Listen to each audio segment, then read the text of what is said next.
सुनते जैसे गाइनोसियम को हम फीमेल रिप्रोडक्टिव पार्ट बोलते हैं। कैसा पार्ट बोलते हैं बताइए? फीमेल रिप्रोडक्टिव पार्ट बोलते हैं। दूसरा पॉइंट हमें ये बात याद रखना है, या तो ये पिस्टिल कहलाती हैं, क्या कहलाती हैं?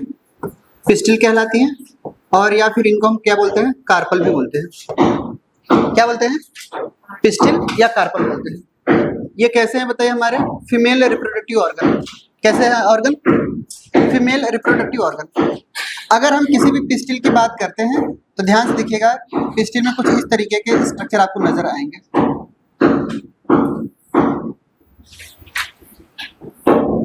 ये हमारे पास क्या है? स्टिग्मा। ये हमारे पास क्या है? स्टिग्मा। ये क्या है? स्टाइल। और ये क्या है? ओवरी। क्लियर? और इन्हीं से जस्ट सटे हुए हमारे पास जहां से ये अटैच होती हैं, इनको हम क्या बोलते हैं? थैलेमस बोलते हैं। क्या बोलते हैं इनको? थैलेमस बोलते हैं।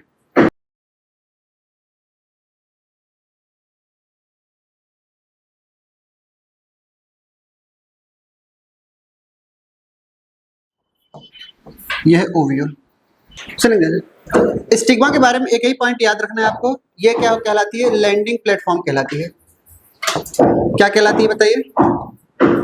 अगर कोई भी पोलन ग्रेन आता है तो कहाँ पे लैंड करता है बताइए? स्टिग्मा पे ही लैंड करता है। ठीक है? इसके बारे में अब ये बोला गया है, ये सिलिंड्रिकल होती है। कैसी होती है बताइए? सिलिंड्रिकल स्ट्रक्चर होती है। हाँ, हो सकता है ये सॉलिड भी हो और वो हो सकता है वो हॉलो भी हो। ठीक है? हमारे पास सॉलिड भी स्टाइल पाए जाते हैं और हॉलो स्ट्रक्चर भी पाए जाते हैं। ओवरी के बारे में ये बोला गया है, ये बेसल बल्ज पार्ट है। कैसा पार्ट है बताइए? जो बेसल बल्ज पार्ट होता है उसी को हम क्या बोलते हैं? ओवरी बोलते हैं। क्लियर? अगर हम बात करते हैं कि कार्पल की, ध्यान सुनिएगा, अगर हम कार्पल्स की बात करते हैं तो कार्पल्स हमारे पास दो तरीके के होते हैं। कैसे के होते हैं? दो तरीके के। एक होता है हमारे पास मोनोकार्पेलरी, एक होता है हमारे पास कैसे? मोनोकार्पेलरी, और एक होता है हमारे पास मल्टी कार्पेलरी।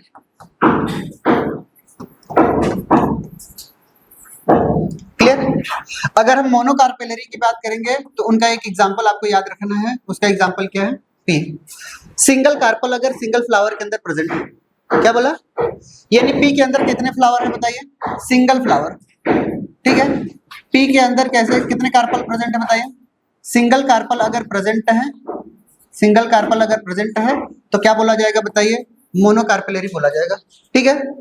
और अगर कई सारे मेनी कार्पल्स अगर प्रेजेंट है, हमने क्या बोला? अगर कई सारे कार्पल्स अगर हमारे पास क्या है? प्रेजेंट है, तो क्या बोला जाएगा? Multi carpellary. हाँ, फर्क ये होता है कि मल्टी कार्पेलरी हमारे पास दो तरीके के होते हैं। क्लियर? हो सकता है कि ये सभी के सभी जो कार्पल्स होते हैं वो फ्यूज्ड हो, और ये हो सकता है फ्री हो। क्लियर? हमने ये कहा कि हमारे पास ये क्या हो सकते हैं कि एपोकार्पस भी हो सकते हैं। ये कैसे होते हैं बताइए? एपोकार्पस टाइप के भी हो सकते हैं, और ये कैसे हो सकते हैं बताइए? सिंकार्पस भी हो सकते हैं। ये कैसे हो सकते हैं बताइए? सिंकार्पस भी हो सकते हैं। अगर हमने ये बोला कि जितने भी कार्पल्स पाए जा रहे हैं और carpels are fused together, free together, ठीक है, फ्रीली अगर है तो क्या बोला जाएगा बताइए? एपोकार्पस। और सिंक का मतलब ही होता है फ्यूज होना। यानी हमने ये कहा कि ऑल कार्पल्स आर कैसे बताइए? Fused together. सब आपस में क्या हो? फ्यूज्ड हो, उसे हम क्या बोलते हैं? सिंकार्पस। हमारा इंटरेस्ट किसमें है? एग्जाम्पल में। क्लियर?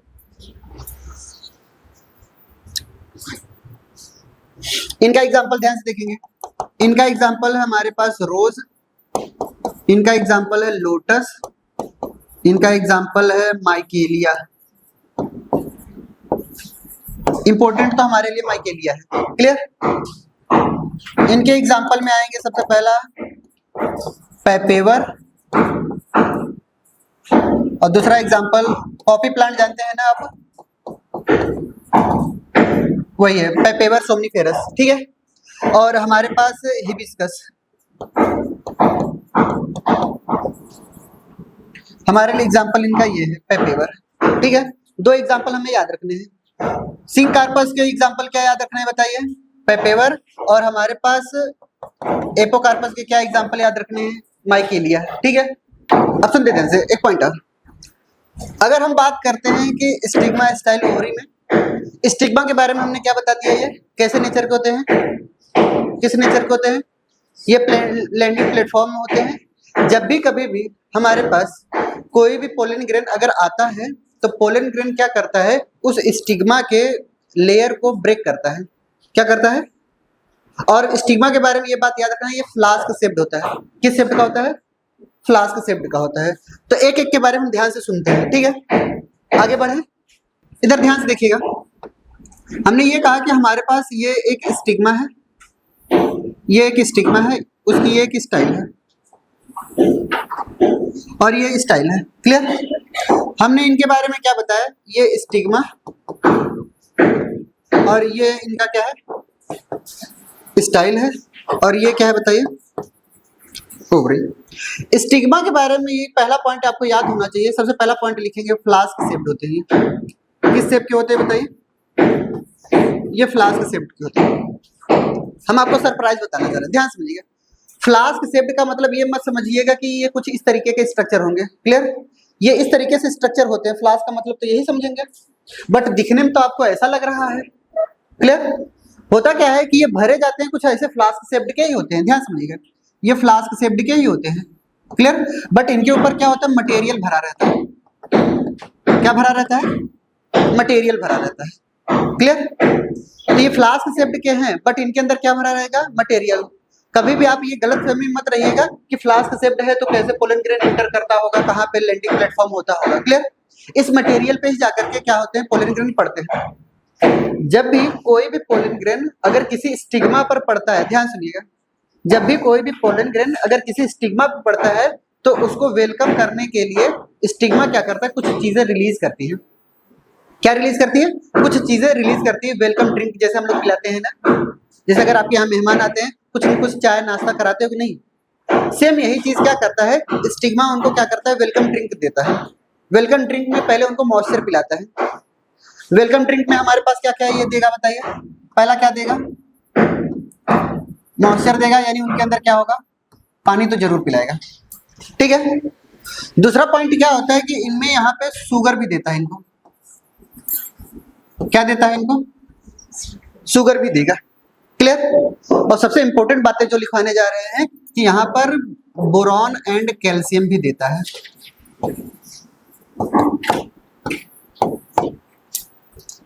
ये दो चीजें और देता है। बोरॉन के बारे में ये एक बार एम्स में पूछा गया था, क्लियर, पीवाईक्यू में आपको देखने को मिलेगा। वेलकम ड्रिंक के मामले में, ठीक है, स्टिग्मा किसी भी पोलन ग्रेन को क्या देता है बताइए, क्या क्या देता है, मॉइस्चर, शुगर का सॉल्यूशन, बोरॉन एंड कैल्शियम भी देता है, क्लियर। और ये सब के सब कौन बनाता है, वो स्टाइल बनाता है। कौन बनाता है, स्टाइल बनाता है। दूसरा पॉइंट आता है कि अगर ये हमारे पास जो स्टाइल होते हैं, ध्यान समझिए, जो स्टाइल होते हैं वो दो तरीके के होते हैं। कितने तरीके के स्टाइल होते हैं, दो तरीके के स्टाइल। हम यहाँ पे ध्यान से समझाना चाह रहे हैं। स्टाइल जो होते हैं वो दो तरीके के होते हैं। पहला पॉइंट स्टाइल के बारे में क्या लिखा था बताइए, ये सिलिंड्रिकल होते हैं। कैसे होते हैं बताइए, सिलिंड्रिकल होते हैं, क्लियर। अब सिलिंड्रिकल में हमारे पास क्या होता है कि वो जो स्टाइल आपको मैं बता रहा हूं, ध्यान से देखिए, ये स्टाइल है, ये स्टाइल है, क्लियर। ये हो सकता है ये स्टाइल कैसा हो, हॉलो हो। कैसा स्टाइल हो बताइए, हॉलो स्टाइल हो, क्लियर। दूसरा स्टाइल कुछ इस तरीके का भी हो सकता है हमारा, यहां पर क्या पाए जाते हैं, कुछ सॉलिड स्ट्रक्चर पाए जाते हैं, कुछ यहाँ पे सब्सटेंस पाए जाते हैं।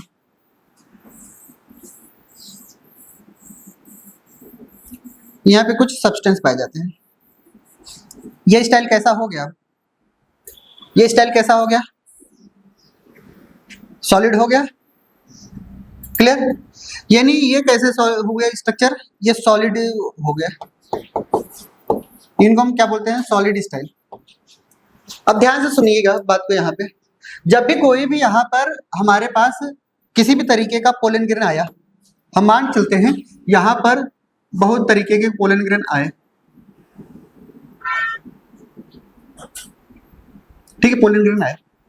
पोलन ग्रेन क्या करता है, सबसे पहले या तो वो एक तरीके का सिक्रीशन नेचर का होता है।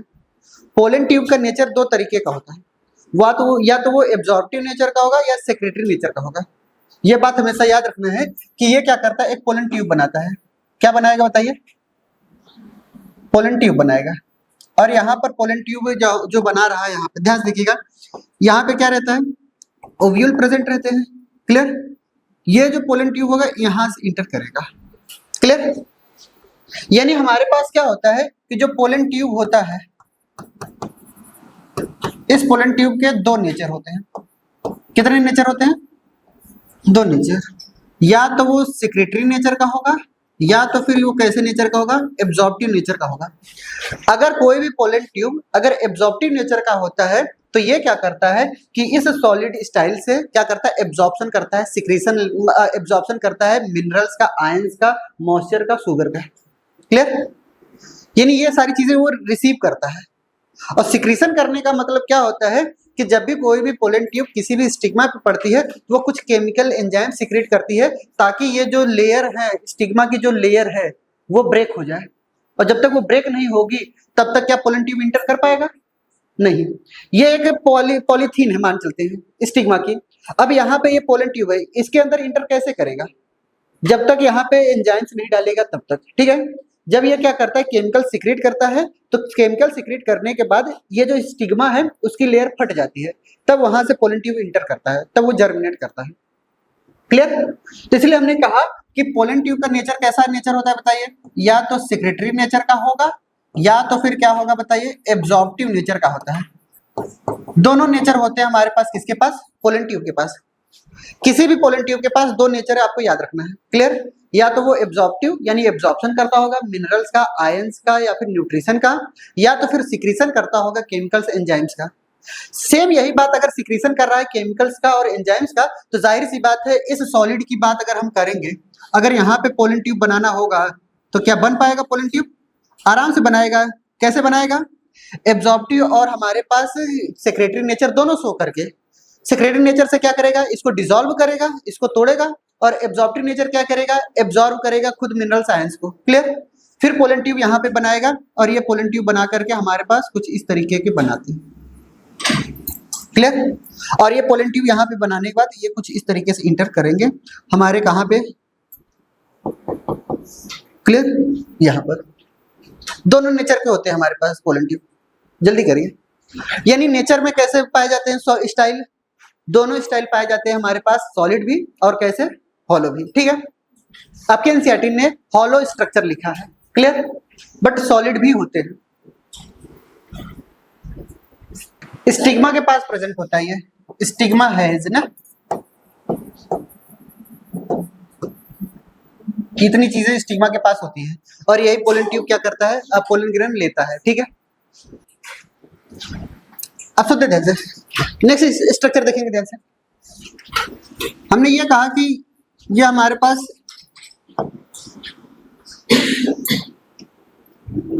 इधर ध्यान से देखिए,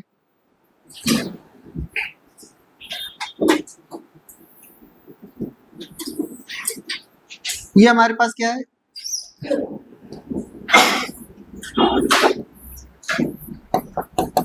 clear, stigma, style and ovary. Clear, इस ओवरी के पास क्या पाए जा रहे हैं, ओव्यूल पाए जा रहे हैं। क्या पाए जा रहे हैं, ओव्यूल पाए जा रहे हैं। अब कोई भी अगर हमारे पास, यहाँ पे ध्यान से देखिएगा, कोई भी ये हमारे पास स्टिग्मा हम भी ये यहाँ पे बनाना चाह रहे हैं। ठीक है, ये स्टिग्मा, ये स्टाइल, ये उसकी स्टाइल, ये इनका ओवरी, ये इनका ओवरी। ठीक है, इनके पास क्या पाई गई, ये ओव्यूल पाई गई, ये ओव्यूल पाई गई, ये ओव्यूल पाई गई, ये ओव्यूल पाई गई, यानी कई सारे ओव्यूल है ना। यानी हमारे पास यहाँ पे ओव्यूल कैसे दिखाई दे रहे हैं बताइए आपको, सिंगल दिखाई दे रहे हैं, और यहाँ पे मल्टीपल ओव्यूल दिखाई दे रहे हैं आपको।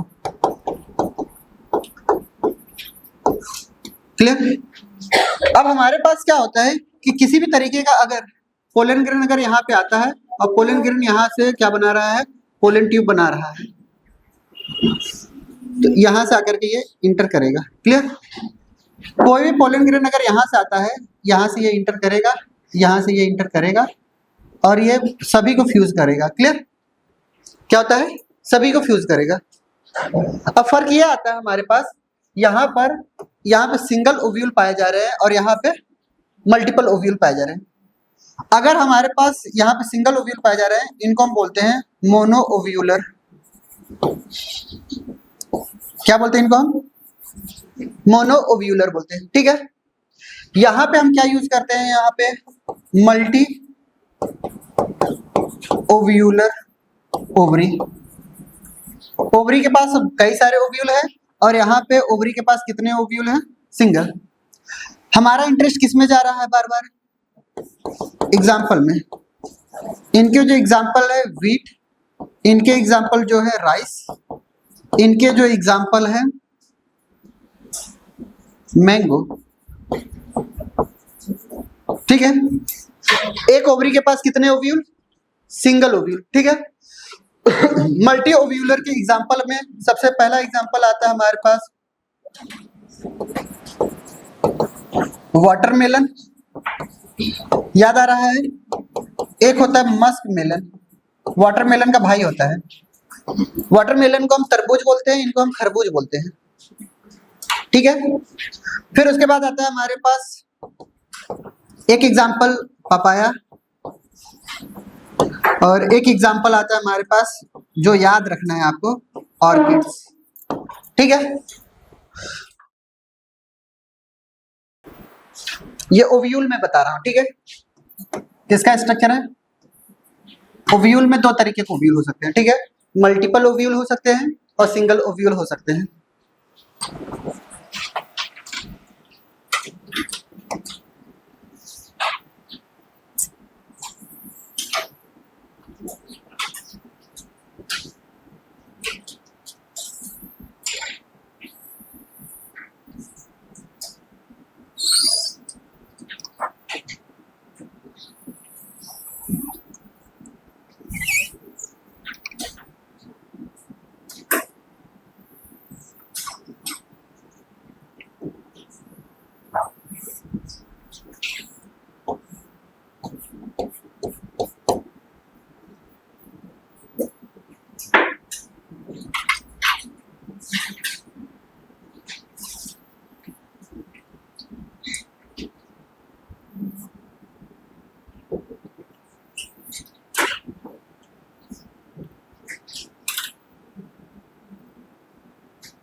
हेडिंग डालते हैं स्ट्रक्चर ऑफ ओव्यूल।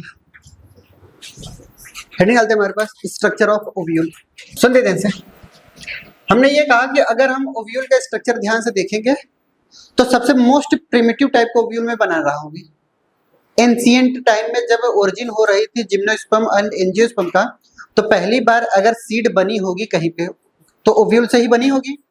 उस दौरान के हम ओव्यूल की बात करेंगे। अगर आप अपनी जिंदगी में पढ़ेंगे तो 7 तरीके के और 5 तरीके के ओव्यूल पढ़ेंगे, बट अभी हम आपको क्या करना चाह रहे हैं कि 2 ही 3 तरीके आपके पढ़ने हैं। क्लियर? हम सबसे मोस्ट प्रिमिटिव वाला पढ़ रहे हैं और जो एनसीईआरटी में दिया है उसका पढ़ रहे हैं। क्लियर? तो हमने ये कहा कि अगर हम ओव्यूल का स्ट्रक्चर देखें तो ओव्यूल के स्ट्रक्चर कुछ हमारे पास इस तरीके से ही होते हैं। क्लियर? और स्ट्रक्चर क्या होता है कि ये जो आउटर मोस्ट दिखाई दे रही है ये आपको कहलाती है आउटर इंटेगुमेंट कहलाती है। क्या कहलाती है? Outer integument. और ये वाली जो होती है आपको वो इनर इंटेगुमेंट कहलाती है। अंदर वाली क्या कहलाती है बताइए? इनर इंटेगुमेंट कहलाती है। एक आउटर इंटेगुमेंट और एक कैसी? इनर इंटेगुमेंट होती है। क्लियर। फिर अगर हम बात करते हैं किसी भी ओव्यूल के स्ट्रक्चर की, तो ओव्यूल का स्ट्रक्चर क्या होता है, किसी न किसी चीज से अटैच्ड होता है। क्लियर। और जिस चीज से अटैच्ड होता है उसको हम फ्यूनिकल बोलते हैं। इनको हम क्या बोलते हैं बताइए, फ्यूनिकल बोलते हैं। यानी हमने ये कहा कि कभी भी अगर आप पी प्लांट लेते हैं तो उनके अगर हम क्या कह सकते हैं कि पॉड को देखेंगे तो यहाँ पर ओव्यूल कुछ इस तरीके से लटके रहते हैं ना। क्लियर। तो ये जो ओव्यूल आपको दिखाई दे रहे हैं ये हमारे फ्यूनिकल ही होते हैं। क्या होते हैं बताइए, फ्यूनिकल ही होते हैं। ठीक है। और फ्यूनिकल ओव्यूल से जिस पार्ट से अटैच्ड होते हैं इनको हम हाइलम बोलते हैं। इनको हम क्या बोलते हैं बताइए, हाइलम बोलते हैं। हाइलम और फ्यूनिकल में डिफरेंस है। फ्यूनिकल एक स्टाक होता है, ठीक है, एक डंडी होती है, और जिस पॉइंट से अटैच्ड होते हैं ओव्यूल और फ्यूनिकल उसको हम क्या बोलते हैं, हाइलम बोलते हैं। क्लियर। अब हमारे पास क्या होता है कि ये फ्यूनिकल हमारे पास क्या होते हैं, दो तरीके से होते हैं। क्लियर। ये दो पार्ट में डिवाइड होते हैं। ये दो पार्ट में क्यों कह रहे हैं, हमने ये कहा कि यहां से क्या होती है कि एक ब्लड वेसल्स भी ब्लड वेसल्स कह रहे हैं, वेस्कुलर सिस्टम भी जाती है। क्लियर। अगर आप बताइए जाइलम फ्लोएम होंगे कि नहीं होंगे वेस्कुलर जब हम सिस्टम बोल रहे हैं, क्यों बोला, क्योंकि जब यहाँ पर ओव्यूल बोल रहे हैं तो जाहिर सी बात है ये एम्ब्रियोनिक डेवलपमेंट करेगा, और एम्ब्रियोनिक डेवलपमेंट अगर करेगा तो नरिशमेंट प्रोवाइड कैसे जाएगा भैया, फूड और पानी कहाँ से जाएगा, जाइलम एंड फ्लोएम के थ्रू जाएगा। तो ये क्या करते हैं, इनको ये जाइलम एंड फ्लोएम यहाँ पे लेकर के जाते हैं, और कई बार ये हर जगह तक जाते हैं। इनको हम नाम देते हैं रेफे। इनको मैं क्या बोलता हूँ, रेफे बोलता हूँ। क्लियर। फिर उसके बाद आता है हमारे पास, इस स्ट्रक्चर को ध्यान से देखिएगा तो यहाँ पर एक ओपन पार्ट आपको नजर आ रहा है। ठीक है।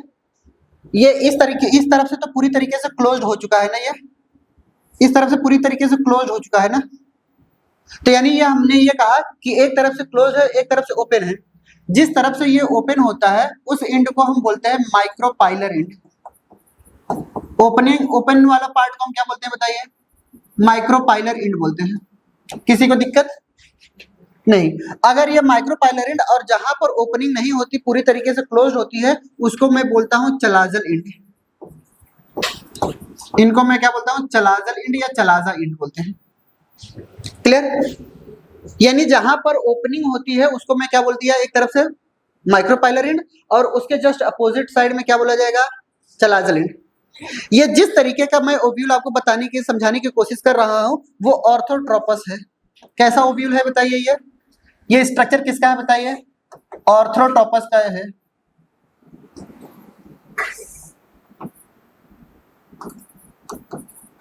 किस टाइप के ओव्यूल है पढ़ा रहे हैं हम बताइए आपको, ऑर्थोट्रोपस ओव्यूल है।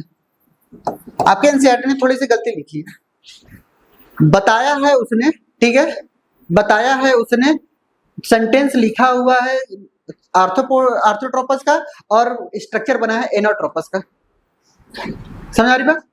यानी जो सेंटेंस लिखी है उसने, जो लैंग्वेज लिखी है वो किसकी लिखी हुई है, आर्थोट्रोपस की लिखी हुई है, और आपको स्ट्रक्चर किसका बनाया हुआ है, एनोट्रोपस का। क्लियर। तो ये इस तरीके का ओव्यूल हमने बनाया। अब हमने ये कहा कि यहाँ पर जो ये स्ट्रक्चर आपको जो दिखाई दे रहा है बीच वाला, ये जो स्ट्रक्चर आपको दिखाई दे रहा है ये वाला स्ट्रक्चर, इस वाले स्ट्रक्चर को हम बोलते हैं एम्ब्रियो सैक। इस वाले स्ट्रक्चर को हम क्या नाम देते हैं बताइए, इस स्ट्रक्चर का नाम है एम्ब्रियो सैक। क्लियर। इस एम्ब्रियो सैक के अंदर क्या पाई जाती है, 3 सेल्स यहाँ पे पाई जा रही हैं। क्लियर। 3 सेल्स हमारे पास यहाँ पे पाई जा रही हैं, 2 न्यूक्लियस यहाँ पे पाई जा रही है। ठीक है। एम्ब्रियो सैक के बारे में हम अलग जिक्र करेंगे, अभी हमारा मकसद यहाँ पे ओव्यूल बताना है, ना कि एम्ब्रियो सैक। क्लियर। तो हौच-पौच नहीं करते हैं, सिर्फ और सिर्फ हम आपको ये बातें समझाना चाह रहे हैं। क्लियर। और ये एक ऐसा ओव्यूल है जिसमें चलाजल एंड, माइक्रोपाइलर एंड, दोनों के दोनों और एम्ब्रियो सैक सब के सब एक ही लाइन में आ रहे हैं ना। बोलिए बात सही है। यानी इनके बीच में कितने डिग्री का है बताइए, 0 डिग्री का है। क्लियर। ये 0 डिग्री में हमारे पास क्या है कि सभी एक लाइन में ही आ रहे हैं। तो ये आर्थोट्रोपस के बारे में हमें कुछ बातें लिखनी है। ठीक है। पहला पॉइंट लिखना है ये मोस्ट प्रिमिटिव ओव्यूल। किस टाइप का ओव्यूल बताइए, ये मोस्ट प्रिमिटिव। और ये भी बात याद रखना है, इसके बाद अलावा चाहे जो भी ओव्यूल आएगा आपकी जिंदगी में सब के सब ओरिजिनेट होते हैं कहां से, आर्थोट्रोपस से। सबका बाप है ये। क्लियर? यानी हम कितने भी तरीके के बताएंगे। अभी इसके बाद क्या आता है, एम्फीट्रोपस आएगा, ठीक है। एम्फीट्रोपस का मतलब क्या होता है कि 90 एंगल ऐसे घूम गया, क्लियर। फिर उसके बाद आपका सर्सिनोट्रोपस आता है, फिर उसके बाद आता है एनोट्रोपस। ऐसे कई सारे आते हैं हमारे पास ओव्यूल के स्ट्रक्चर, बट आपके एग्जाम्पल में, आपके एनसीईआरटी में सिर्फ और सिर्फ दो ही बातों को याद रखना है। आर्थ्रोट्रोपस के हिसाब से सेंटेंस लिखनी है और स्ट्रक्चर बनाना है किसका, एनाट्रोपस का। समझ आई बात? ये मोस्ट प्रिमिटिव है, यानी हम ये कह सकते हैं कि all type of ovule originated from, कहां से ओरिजिनेट हुई है बताइए, ओरिजिनेट फ्रॉम आर्थ्रोट्रोपस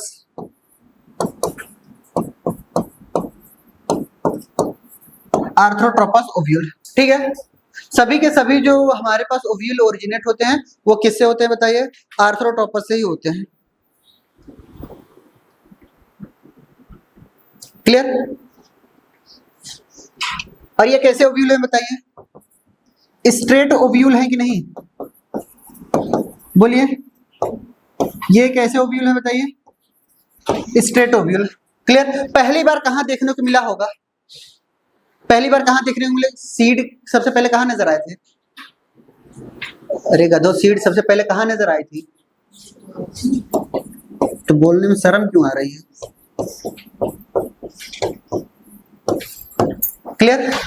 एंजियोस्पर्म में भी देखने को मिला था, पॉलीगोनम में, किसमें देखने को मिला था, पॉलीगोनम एक स्पीसीज है हमारे पास प्लांट की, जिसके अंदर हमें ऑर्थोट्रोपस देखने को मिलते हैं, क्लियर। यानी ये जो ओव्यूल बना हुआ है वो शायद यही वाला ओव्यूल है ना, स्ट्रेट वाला, बोले बात सही है, यही दोनों तो स्ट्रेट का ही तो बनाया ओव्यूल, क्लियर। अब हम एनोट्रोपस का बताने जा रहे हैं, क्लियर। आगे बढ़े, चलिए देखते हैं, इधर देखिएगा। हम यहाँ पे एक स्टिग्मा बना रहे हैं, ये एक स्टिग्मा है,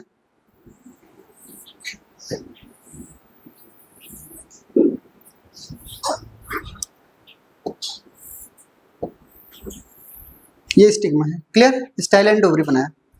यहां पर क्या बनाया, ध्यान से देखिएगा, यहां पर एक स्ट्रक्चर बनाया, क्लियर। यहां पर एक स्ट्रक्चर मैं बनाने जा रहा हूं, ध्यान से देखिए,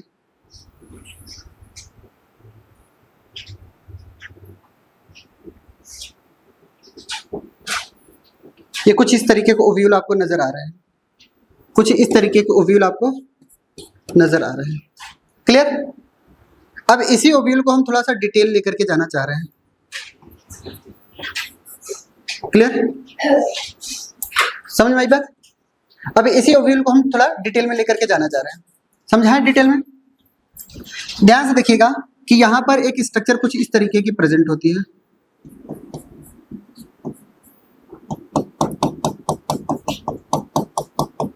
कुछ थैलेमस टाइप का, ठीक है। यहाँ पे स्ट्रक्चर हमने बनाया, यहां से क्या निकले, ओव्यूल निकल रहे हैं, ध्यान से देखिए, ये ओव्यूल निकल रहे हैं, ये ओव्यूल निकल रहे हैं, क्लियर। ओव्यूल निकले यहां से जैसे ही गए यहां पर ये कुछ इस तरीके के बना रहे हैं सिस्टम,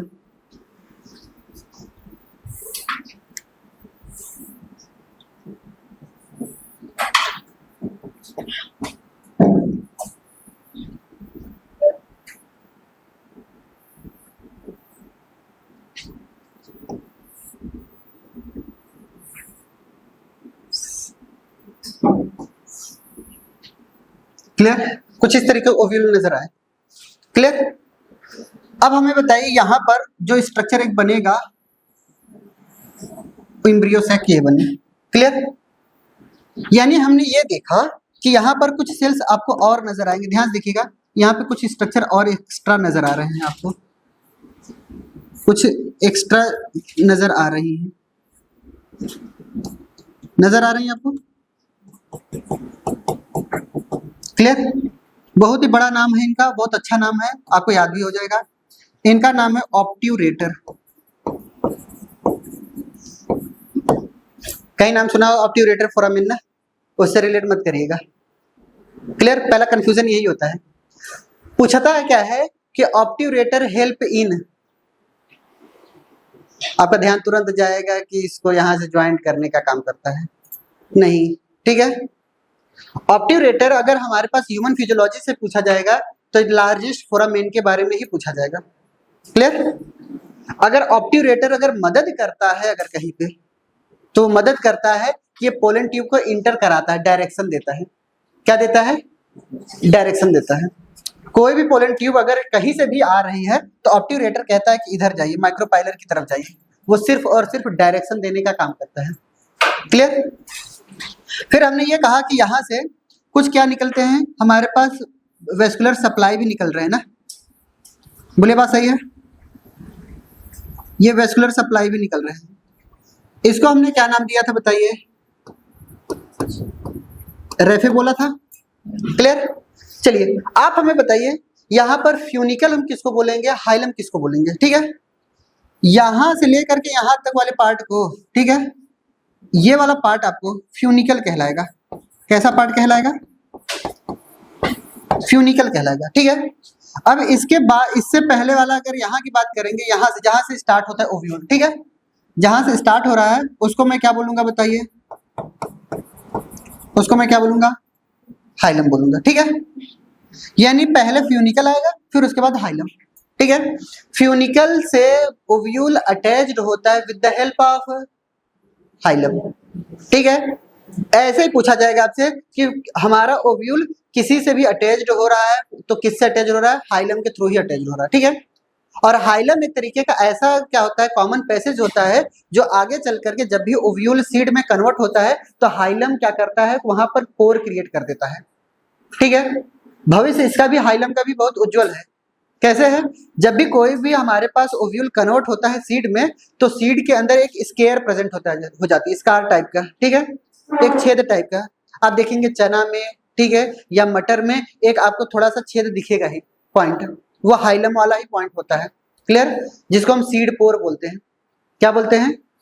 सीड पोर बोलते हैं। सबका काम बताएंगे, कौन किस में मॉडिफाइड हो जाता है, किस में कन्वर्ट हो जाता है, सबके बारे में आएगा जिक्र, क्लियर। फिर हमने ये कहा कि हमारे पास ये ओव्यूल है। अब आप हमें देख करके बताइए कि कौन सा माइक्रोपाइलर एंड होगा, क्लियर। ये माइक्रोपाइलर एंड हो गया, बोले बात सही है। ये कैसा एंड हो गया बताइए? माइक्रोपाइलर एंड हो गया, क्लियर। और ये वाला एंड कैसा एंड कहलाएगा बताइए? चलाजल एंड कहलाएगा, क्लियर। ये हमारे पास कैसे? आउटर इंटेगुमेंट, ये हमारे पास कैसे? आउटर इंटेगुमेंट, और ये हमारे पास कैसे? Inner integument, clear. और ये जो भी सेल्स इनके अंदर प्रेजेंट होती है, ध्यान से देखिएगा, ये जो भी सेल्स इनके अंदर प्रेजेंट हो रही है सब के सब न्यूक्लियस कहलाती है। क्या कहलाती है? न्यूक्लियस कहलाती है, क्लियर। बना लीजिए डायग्राम।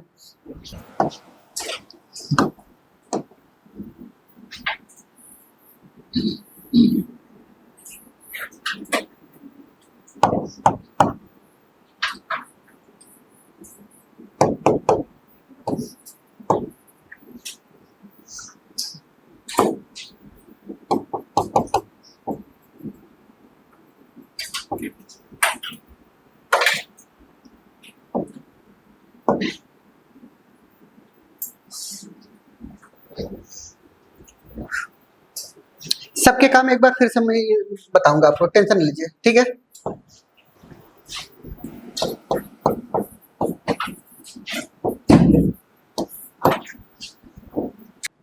हमने ये कहा कि ओव्यूल के बारे में हम समझा रहे हैं आपको। किसके बारे में समझा रहे हैं? ओव्यूल के बारे में अगर हम आपको समझा रहे हैं तो ओव्यूल के बारे में 2-3 पॉइंट ध्यान से सुनते चलना है, क्लियर। जो जो पॉइंट होता है होगा हम यहाँ पे लिखते हुए चलेंगे। हमने ये कहा कि ओव्यूल आर अटैच्ड थ्रू, किसके थ्रू अटैच्ड हो रहा है? फ्यूनिकल के थ्रू, ठीक है, बाय मींस ऑफ प्लेसेंटा। किससे अटैच्ड हो रहा है? प्लेसेंटा से अटैच्ड हो रहा है, क्लियर। तो हमने ये कहा कि ओव्यूल किससे अटैच्ड हो रहा है बताया? हमारे पास प्लेसेंटा से अटैच्ड हो रहा है। किसके थ्रू? फ्यूनिकल के थ्रू अटैच्ड होता है। हम ये कह सकते हैं फ्यूनिकल एक तरीके का स्टाक या फिलामेंटस स्ट्रक्चर होता है जो किसी भी ओव्यूल को अटैच कराने में मदद करता है। किससे? प्लेसेंटा से, यहां तक मतलब समझ में आया? फ्यूनिकल के बारे में क्या लिखेंगे? ये स्टॉक लाइक स्ट्रक्चर है, ठीक है। तो एक एक पॉइंट करके लिखते हैं ना, तो लिखेंगे ओव्यूल आर, स्टेटमेंट लिखते चलते हैं नहीं तो दिक्कत होगी बाद में। Ovule are attached to the placenta, attached to the placenta, किससे अटैच्ड हो रहा है बताइए? प्लेसेंटा से अटैच्ड हो रहा है by means of stalk like structure. किससे अटैच्ड हो रहा है बताइए? Stalk like structure called as funicle, उसका क्या नाम है? फ्यूनिकल। क्लियर? फ्यूनिकल के थ्रू ये क्या हो रहा है? अटैच्ड हो रहा है। इतना पॉइंट समझ में आया? दूसरा पॉइंट हम आपको समझाना चाह रहे हैं, ध्यान से सुनिएगा। फ्यूनिकल के बारे में तो बता दिया, अब बात ये आती है कि फ्यूनिकल किसी भी ओव्यूल से अटैच्ड होता है, और वो किसके थ्रू अटैच्ड होता है? हाइलम के थ्रू। यानी हाइलम के बारे में मैं ये सिर्फ और सिर्फ यही लिख सकता हूं कि ये जंक्शन होता है ओव्यूल और किसके बीच का? हाइलम के बीच का। बोली बात सही है? यानी हाइलम के बारे में क्या लिखेंगे हम? हाइलम एक तरीके का हमारे पास क्या है बताइए? जंक्शन है। क्या है बताइए? जंक्शन है किसके किसके बीच में बताइए? Between ovule and funicle. Funicle और हमारे पास ओव्यूल के बीच का जो जंक्शन होता है उसी को हमने क्या नाम रखा है? हाइलम नाम रखा है। क्लियर? हाइलम किसके किसके बीच का जंक्शन है बताइए? दूसरा पॉइंट लिखेंगे हमारे पास। क्लियर? नेक्स्ट पॉइंट हमारे पास आता है, हाइलम के बारे में हो गया। चलिए आउटर इंटेगुमेंट और हमारे पास इनर इंटेगुमेंट में लिखेंगे। क्लियर? पहले पॉइंट एक बात यार लिख लेते हैं, सुनते रहना। हमने ये बोला है कि ovule are encircle by a protective covering called as integument. बोले बात सही है? तो लिखेंगे ovule are encircled by, ovule are encircle by, ovule are encircle by a protective covering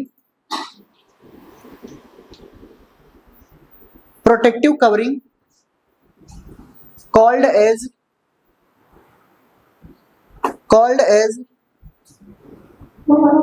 integument, called as integument. Clear? that is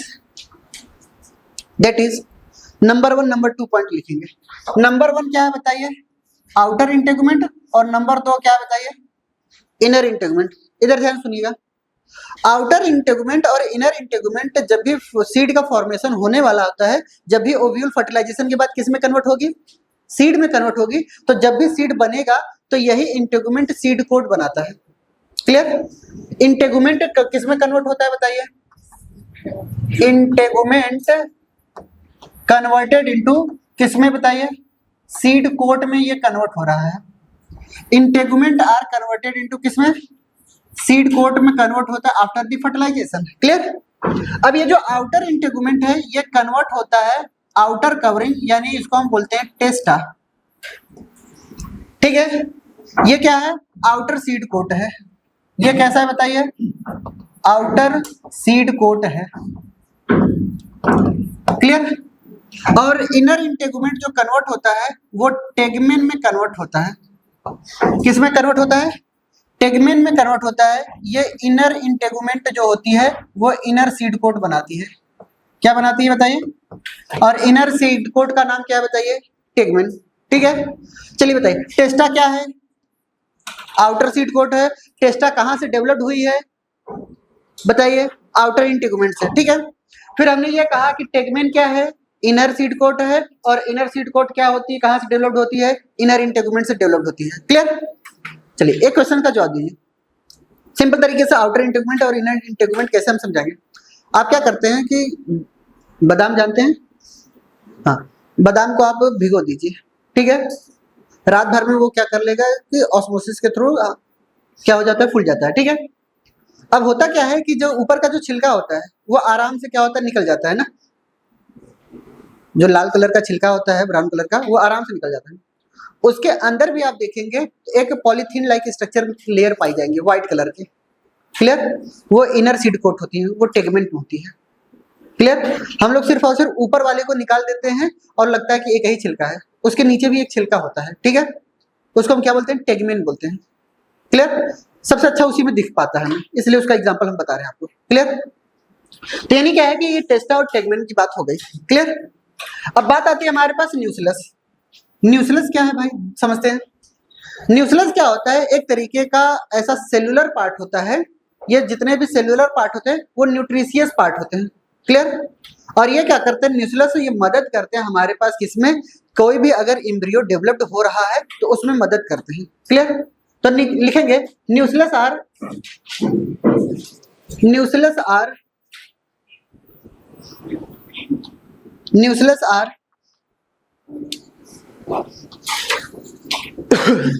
aggregation of cell.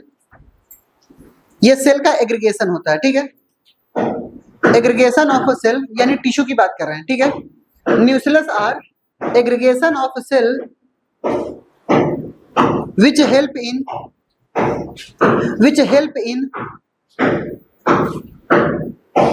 in nutrition of developing embryo।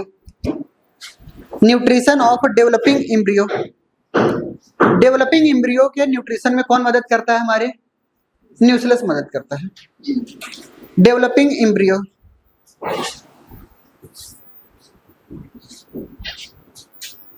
हो गया, आगे बढ़े। अब सुन दीजिए, कई बार ऐसा होता है कि एम्ब्रियोनिक डेवलपमेंट के दौरान कुछ न्यूक्लियस ऐसे होते हैं पूरी तरीके से कंज्यूम्ड हो जाते हैं। क्लियर?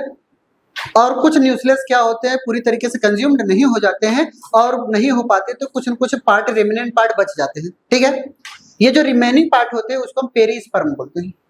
क्लियर? तो पेरिस्पर्म क्या होता है? रिमेनिंग पार्ट ऑफ क्या? Remaining part of nucleus. ये हमारे पास क्या कहलाते हैं? पेरिस्पर्म कहलाते हैं।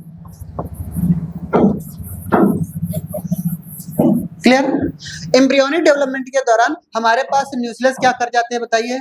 बच जाते हैं कुछ। ठीक है, पूरी तरीके से कंज्यूम नहीं हो पाते। तो हमने यहाँ पे लिख दिया है during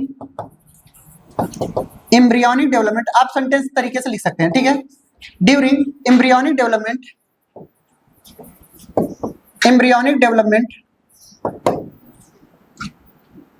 nucleus are not fully consumed.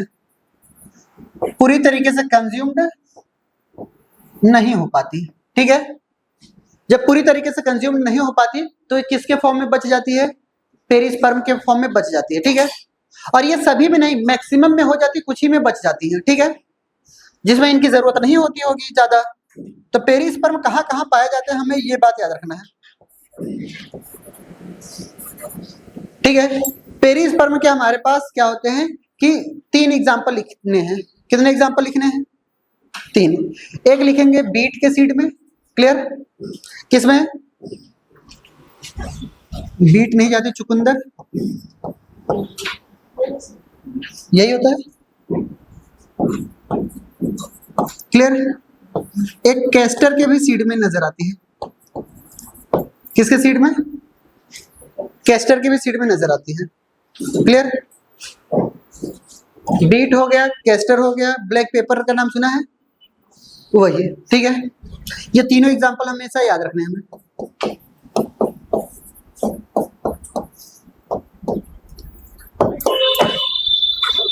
ये हमें किस में नजर आते हैं? इन तीनों जगह मिलते हैं। यानी हम ये कह सकते हैं कि माइक्रोपाइलर कैसी होती है बताइए? ये ओपनिंग रीजन होती है, ओपनिंग पार्ट होती है। ठीक है, फ्रॉम वेयर, जहां से पोलन ट्यूब क्या करता है? पोलन ट्यूब क्या करता है बताइए? इंटर कर रहा है। क्लियर? ये ऐसी ओपनिंग पार्ट होती है जहां से पोलन ट्यूब क्या करता है बताइए? इंटर करता है।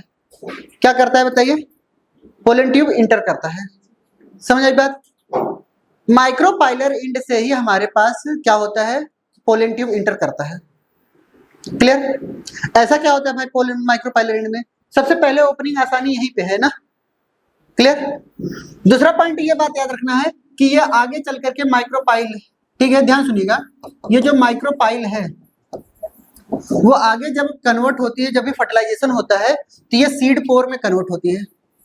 किस में कन्वर्ट होती है बताइए? सीड पोर में कन्वर्ट होती है। और ये सीड पोर किस में मदद करता है? एक्सचेंज ऑफ मटेरियल में। जैसे ऑक्सीजन को अंदर लेने में और CO2 को बाहर ले जाने में अगर किसी भी सीड को अगर मदद करनी होती है तो ये क्या करता है? ऑक्सीजन के लिए ये क्या होता है? परमिएबल होता है, रास्ता होता है। और किसके लिए? वाटर के लिए, ठीक है। वाटर और ऑक्सीजन किसी भी सीड के अंदर कहां से इंटर करेंगे? सीड पोर से ही इंटर करेंगे। क्लियर। और सीड पोर हमारे पास कैसे होंगे बताइए? कहां से? माइक्रोपाइल से ही बनेंगे। क्लियर। चलिए, ये वाला जो पार्ट आपको दिखाई दे रहा है ये हमारा कौन सा पार्ट है बताइए? एम्ब्रियो सैक है ना। क्लियर। अब सुनते जैसे इधर देखिए, मेरा पूरा प्लांट कैसा है? एंजियोस्पर्म कैसा है? स्पोरोफाइट है। प्लांट अगर डिप्लॉयड है तो उनके पास जितने भी फ्लावर कैसा होगा? डिप्लॉयड। सेपल्स कैसे? पेटल्स कैसे? Androecium, gynoecium. अब बात आती है ओव्यूल, ठीक है, यहां से प्लेसेंटा कैसा? Diploid. Obturator, funicle, hilum, raphe, diploid, ठीक है। चलाजलिंड कैसे? बोल, ये कैसे? तो ये कैसे? ये कैसे? ये कैसे? ये कैसे? समझ बात? एम्ब्रियो सैक कैसे? ब्लड। क्लियर। अब एम्ब्रियो सैक के अंदर जो भी सेल्स पाए जाएंगे सब के सब कैसे होंगे? हेप्लॉइड। समझ बात? एम्ब्रियो सैक के अंदर जो भी सेल्स पाए जाएंगे वो सब के सब कैसे होंगे? हेप्लॉइड। ऑब्ट्यूरेटर और माइक्रोपाइलर एंड के बारे में ध्यान सुनेंगे। आपके एनसीईआरटी ने लिखा है कि माइक्रोपाइलर एंड से ही पोलन ट्यूब इंटर करता है, ठीक है। बट गाइड कौन करता है? रास्ता बताने वाला कौन है? ऑब्ट्यूरेटर। रास्ता बताने वाला कौन है? ऑब्ट्यूरेटर।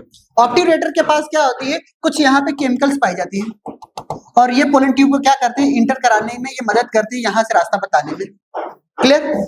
और पोलन ट्यूब भी बहुत अजीब तरीके का आदमी होता है। जैसे पोलन ट्यूब जो होता है वो कीमोट्रॉपिक नेचर का होता है। किस नेचर का होता है? कीमोट्रॉपिक नेचर का। जहां पे केमिकल देखेगा वहीं पे भागेगा। क्लियर। यानी क्या है हमारे पास? ये ऑब्ट्यूरेटर क्या करता है? ये गाइड करता है। क्या करता है? गाइड दी डायरेक्शन ऑफ किसको बताइए? पोलन ट्यूब को। डायरेक्ट क्वेश्चन में पूछा गया ये कौन गाइड करता है? तो ऑब्ट्यूरेटर। क्लियर। एक बार आएगा आपको, ठीक है, ठीक है, यहाँ पे फिलिफॉर्म अपैरेटस भी आएगा, लाल कलर वाला, ठीक है। इसका स्ट्रक्चर मैं अलग से बनाऊंगा। फिलिफॉर्म अपैरेटस क्या करता है? अट्रैक्ट करता है पोलन ट्यूब को। गाइड की बात नहीं कर रहे हैं। क्या कह रहा है? अट्रैक्ट। एग्जांपल में बता रहा हूं, ध्यान सुनिएगा। आप लोग कभी भी मैरिज हॉल में गए हैं? मैरिज लॉन में मैरिज हॉल पे क्या होता है कि दूल्हे का या फिर दुल्हन का बाप खड़ा रहता है, मेन आदमी, ठीक है, स्वागत के लिए। ऑब्ट्यूरेटर वही काम है। स्वागत के लिए कौन करेगा? ऑब्ट्यूरेटर स्वागत करता है, ठीक है। वो आपको बताता है भी है, बेटा खाना क्या यहाँ पे है, आइसक्रीम वहां लगी हुई है, हुक्का यहाँ लगा हुआ है, दारू यहाँ चल रही है। ये डायरेक्शन दे रहा है, सब डायरेक्शन दे रहा है। बट हम लोग मैक्सिमम जगह कहाँ जाते थे? पानी पूरी वाले एरिया में और आइसक्रीम वाले एरिया में। पूछिए क्यों? लड़की खड़ी होती थी वहां पे। फिलिफॉर्म अपैरेटस वो होता है। यानी डायरेक्शन पिताजी ने दिया कि सब बताया कि बेटा ये चीज यहाँ पे है, फिर भी मैं जा रहा हूँ वहां पे। कोई ना कोई चीज है जो हमें अट्रैक्ट कर रही है ना। फिलिफॉर्म अपैरेटस क्या करता है? अट्रैक्ट करता है हमारे पोलन ट्यूब को। क्यों? क्योंकि उनके पास केमिकल सब्सटेंस पाए जाते हैं। अब समझ में आया ऑब्ट्यूरेटर और फिलिफॉर्म अपैरेटस में क्या फर्क है? दूसरा पॉइंट, अगर किसी भी तरीके की गुस्ताखी की आपने तो ऑब्ट्यूरेटर आपको इंटर नहीं करने देगा, ठीक है। यानी उसको कभी भी गड़बड़ लगेगा तो पोलन ट्यूब को इंटर करने कौन नहीं देगा? चाहे जितना अट्रैक्ट करते रहे ये, ठीक है, चाहे जितना जुल्फे गिराती रही लड़कियां, फिर भी हम इंटर नहीं कर पाएंगे। वजह बताइए कौन? पिताजी ही नहीं इंटर करने पा रहे हैं ना, देने पा रहे हैं। समझ में बात? ऑप्टिवेटर का बहुत बड़ा रोल होता है, और ऑप्टिवेटर के बारे में एनसीईआरटी ने कुछ नहीं लिखा है, फिलिप एपेटस को ही पूरा का पूरा क्रेडिट दिया है। ठीक है, कोई फायदा नहीं है चाहे जितना क्रीम पाउडर लगा करके वो लोग खड़ी रहे, हम लोग वहां पहुंच पाएंगे क्या जब तक पिताजी अंदर नहीं जाने देंगे? सेम यही बात आता है ऑप्टिवेटर का। क्लियर? अब दूसरा पॉइंट हम समझते हैं। एम्ब्रियो सैक के बारे में अलग से समझा है, ये एनाट्रोपोस ओव्यूल है।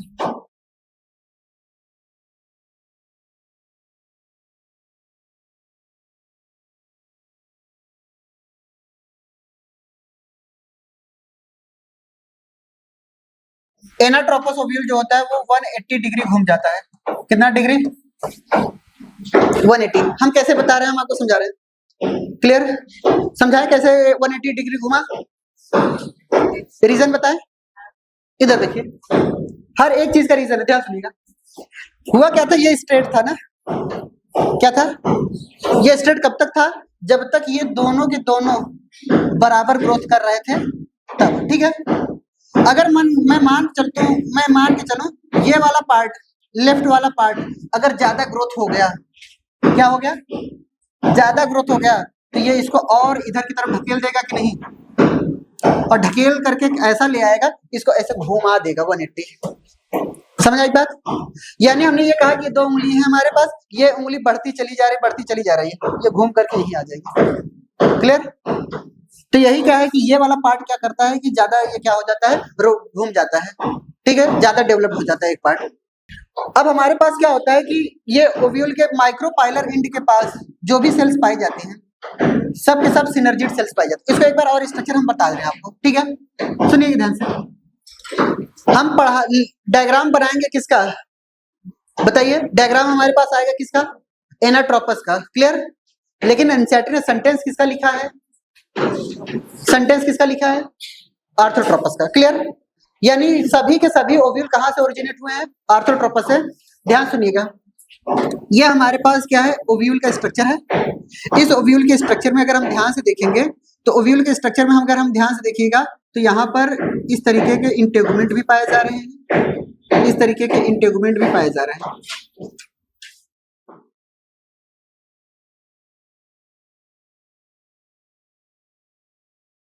इंटेगुमेंट पाए गए। क्लियर? अगर हमने इनको क्या बोला है? चलाजल एंड बोला है। बोलिए, बात सही है? कैसा एंड बोला है? ओपन वाले पार्ट को क्या बोला है बताइए? माइक्रोपाइलर एंड बोला है। क्लियर? माइक्रोपाइलर एंड पर जो भी सेल्स पाई जाती हैं, ध्यान सुनिएगा, माइक्रोपाइलर एंड पर जो भी सेल्स पाई जाती हैं, इनको हम दो लोगों को बोलते हैं सिनर्जिड सेल्स। इनको मैं क्या बोलता हूं? सिनर्जिड सेल्स बोलता हूं। ठीक है? और ये जो बीच वाली सेल्स आपको नजर आती है, बीच वाली सेल्स को हम बोलते हैं egg cell. Clear? Synergid cells plus egg cells मिला करके हमारे पास एग apparatus बनाते हैं। सिनर्जिड सेल्स और एग सेल मिल करके क्या बनाते हैं बताइए? एग apparatus बनाते हैं। क्लियर? एग सेल और एग apparatus में डिफरेंस है कि नहीं है? है। क्लियर? दूसरा पॉइंट आता है हमारे पास, यहां पर हमने क्या बनाया? ये सेल्स बनाए। आप हमें बताइए, सिनर्जिड सेल्स कहां पे पाई जाती है? माइक्रोपाइलर एंड पे या चलाजल एंड पे? माइक्रोपाइलर एंड पे। अब बात आती है दूसरी सेल्स की, बात कर लेते हैं। दूसरा सेल्स हमारे पास कुछ इस तरीके के सेल्स पाई जाती है। इन तीनों को, ठीक है, इन तीनों को मिला करके हम नाम देते हैं एंटीपोडल सेल्स। इन तीनों सेल्स को मिला करके हम क्या नाम देते हैं? एंटीपोडल सेल्स बोलते हैं। एंटीपोडल सेल्स आर प्रेजेंट कहां पे? Towards chalazal end. यहां पर जो न्यूक्लियस पाई जाती है, अब ये जो सेल्स है, ये वाली जो कंपार्टमेंट बनेगी, इसको हम बोलते हैं सेंट्रल सेल्स। इनको हम क्या नाम देते हैं बताइए? Central cells. और सेंट्रल सेल्स के पास जो भी न्यूक्लियस पाई जा रही है, इन दोनों न्यूक्लियस को हम क्या नाम देते हैं बताइए? पोलर न्यूक्लियाई नाम देंगे। क्या नाम देंगे बताइए? पोलर न्यूक्लियाई नाम देंगे। क्या नाम देंगे? पोलर न्यूक्लियाई नाम देंगे। क्लियर? अगर मैं यही एनाट्रोपस बनाऊं, घुमा दूं, तो चलाजल एंड कहां पे आएगा? ऊपर की तरफ, माइक्रोपाइलर एंड कहाँ पे आएगा, नीचे की तरफ। क्लियर। यानी अगर हम इस तरीके के ओव्यूल बनाए, एक स्ट्रक्चर कुछ इस तरीके का बनाया, क्लियर, और यहाँ पर कुछ इस तरीके के डायग्राम हम बना रहे हैं।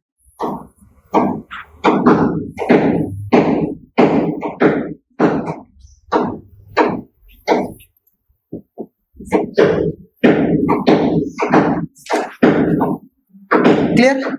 ये कैसा इंड बताइए, ये कैसा end, micropylar end.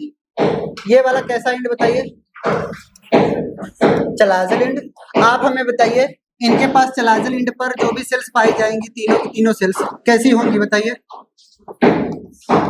Antipodal cells आ जाएंगे। बोली बात सही है। यहां पर जो सेल्स पाई जाएंगे, ये जो सेल्स पाई जाएंगी वो क्या कहलाएंगे, सिनर्जिड सेल्स पाई जाएंगे। क्लियर। ये वाली सेल्स कैसी पाई जाएंगे, सेंट्रल सेल्स पाई जाएंगे। ये दोनों जो न्यूक्लियस पाई गए वो क्या बोला जाएगा, पोलर न्यूक्लियाई पाया जाएगा। क्लियर। अब बताइए, ये हमारे पास एम्ब्रियो सैक है। क्लियर। एम्ब्रियो सैक के अंदर जो भी सेल्स पाए जाएंगे सब के सब कैसे होंगे, हेप्लॉइड होंगे। एंटीपोडल कैसा, पोलर न्यूक्लियाई, दो है तो N plus, central cells, egg cell, synergid cell. समझ आए बात। यही पॉइंट हमेशा याद रखना हमें। अब जो रेड कलर का बना हुआ था उसके बारे में जिक्र कर ले। माइक्रोपाइलर एंड है तो रेड कलर ऊपर की तरफ, यहाँ पे क्या पाए जाएंगे, नीचे की तरफ। ये हमारे पास क्या कहलाते हैं, माइक्रोपाइलर एंड के बाद यहाँ पे फिलीफॉर्म अपैरेटस बोलते हैं। क्या बोलते हैं बताइए, फिलीफॉर्म अपैरेटस बोलते हैं। ये क्या करते हैं, अट्रैक्ट करते हैं किसको, पोलन ट्यूब को। क्लियर। पोलन ट्यूब को अट्रैक्ट करते हैं।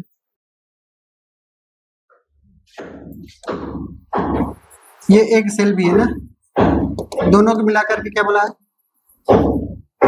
एक अपैरेटस बोलते हैं। ठीक है।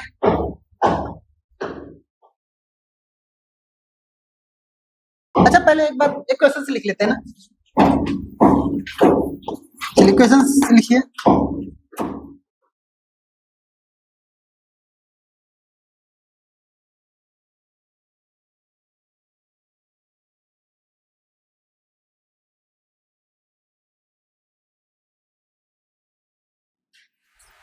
Position of polar nuclei.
Polar nuclei की पोजीशन बताइए,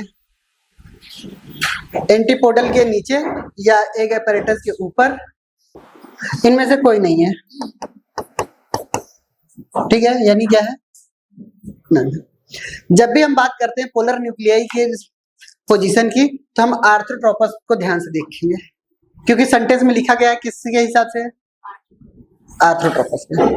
समझ आई बात। तो आर्थ्रोट्रोपस के हिसाब से पोलर न्यूक्लियाई की पोजीशन क्या होनी चाहिए, एबव एंटीपोडल सेल्स होनी चाहिए।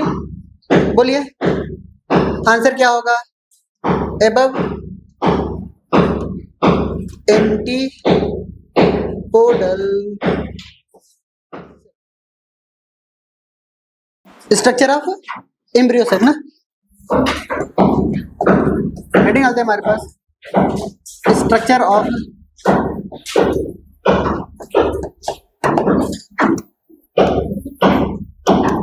Embryo cell. ये हमने बनाया एम्ब्रियो सेल का स्ट्रक्चर, क्लियर।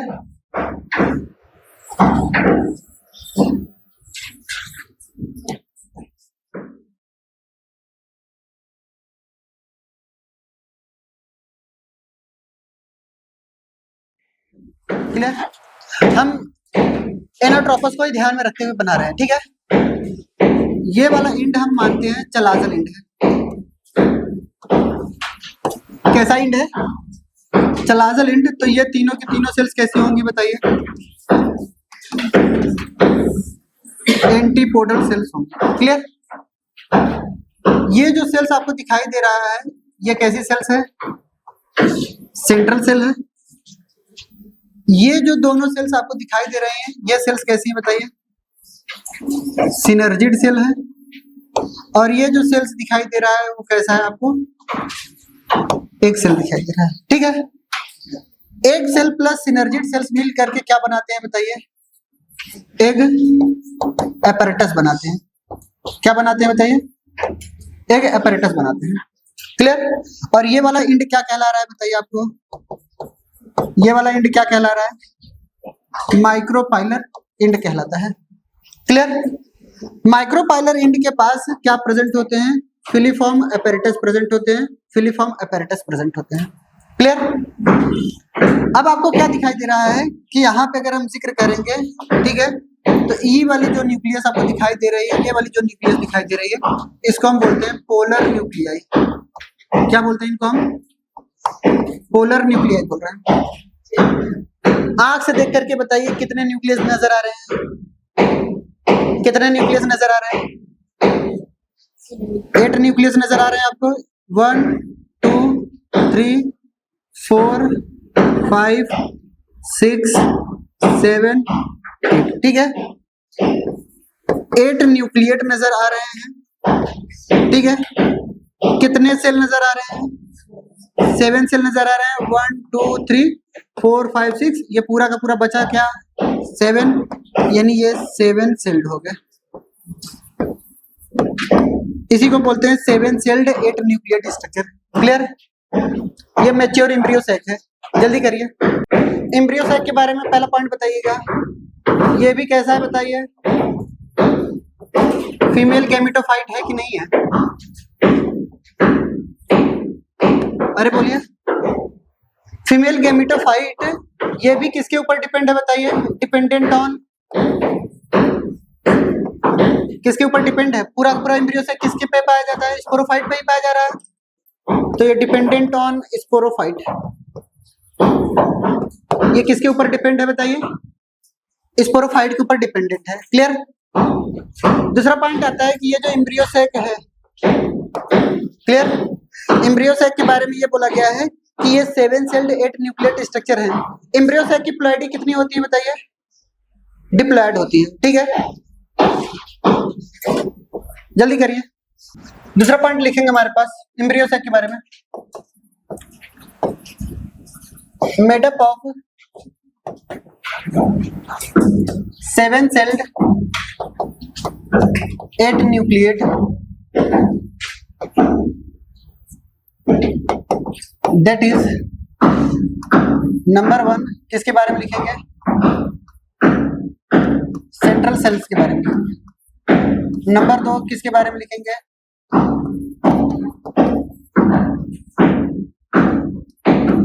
एंटीपोडल सेल के बारे में लिखेंगे। नंबर 3 किसके बारे में लिखेंगे? सिनर्जिड के बारे में लिखेंगे। सबसे पहली हेडिंग क्या होगी हमारे लिए? सेंट्रल सेल्स, ठीक है। सेंट्रल सेल्स के बारे में लिखेंगे। Large cells and binucleate, large cell and by nucleate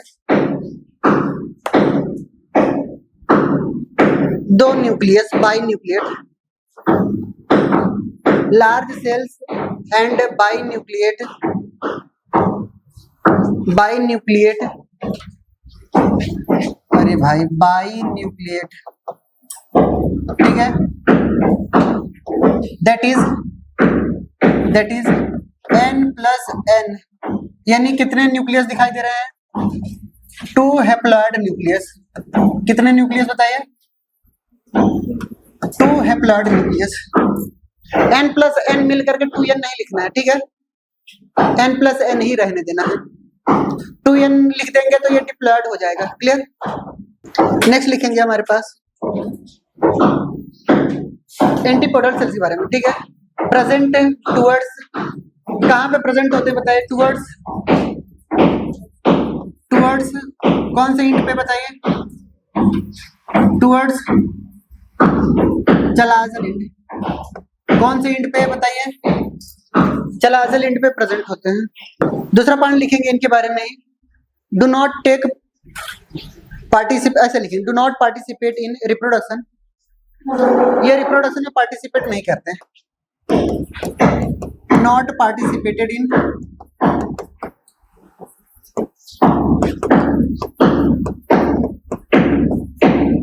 ये रिप्रोडक्शन में पार्टिसिपेट नहीं करते। And degenerate, degenerate after fertilization, after fertilization, fertilization के बाद क्या हो जाते हैं? डीजेनरेट हो जाते हैं। क्या हो जाते हैं? डीजेनरेट हो जाते हैं। क्लियर? नेक्स्ट पॉइंट लिखेंगे हमारे पास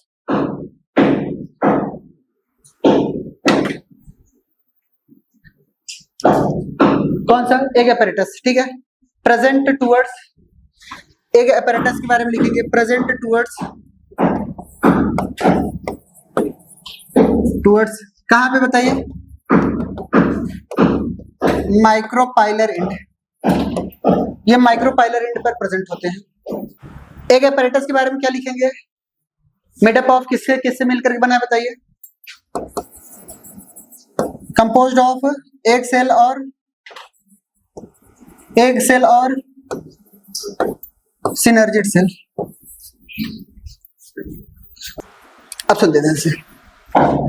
कुछ बातें हैं जो हमें अलग से याद रखनी है, ठीक है। PYQ कर लेते हैं थोड़ा बहुत, सुन लेते हैं। एक पॉइंट आता है एरिल, क्या होता है? एरिल, एरिल क्या होता है? हम ध्यान से सुनते हैं, ध्यान से।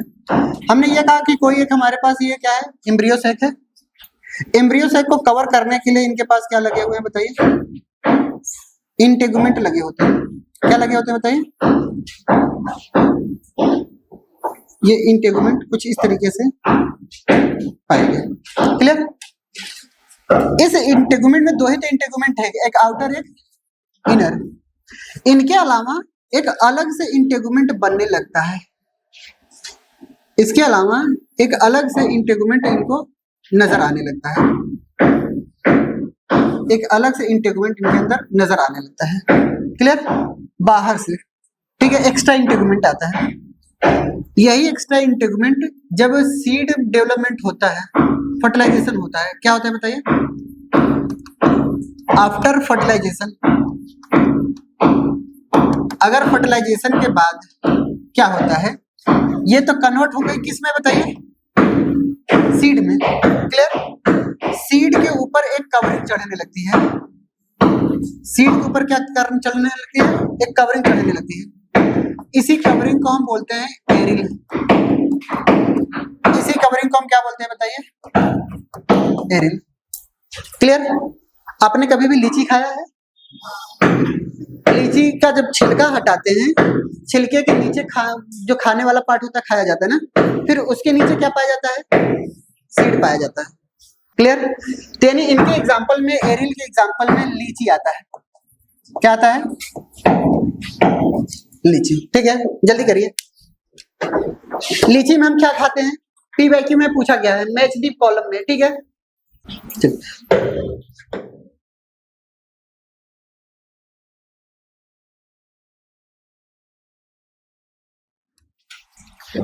एक आता है कैरेंकल। कैरेंकल के बारे में ध्यान सुनिए।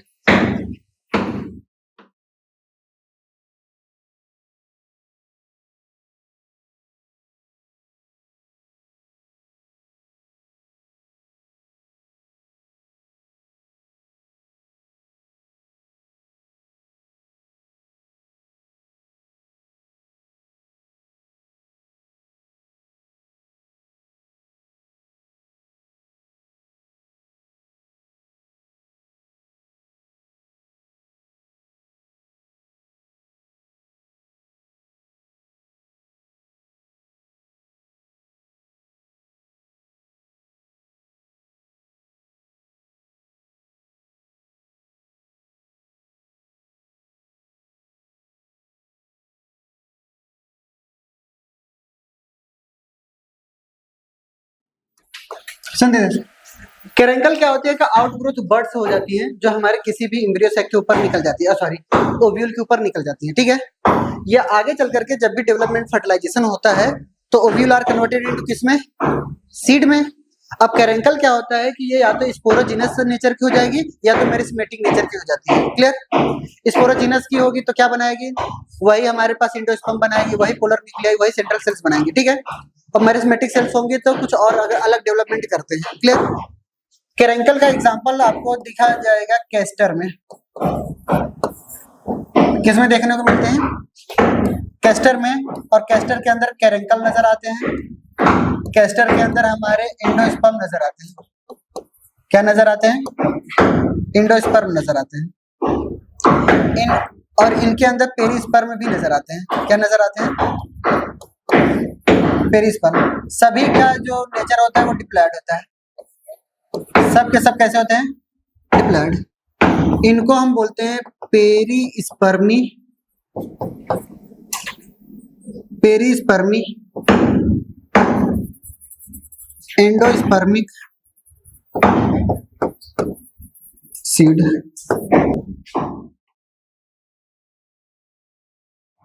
ये भी आएगा, बताएंगे 3n क्यों होता है ना।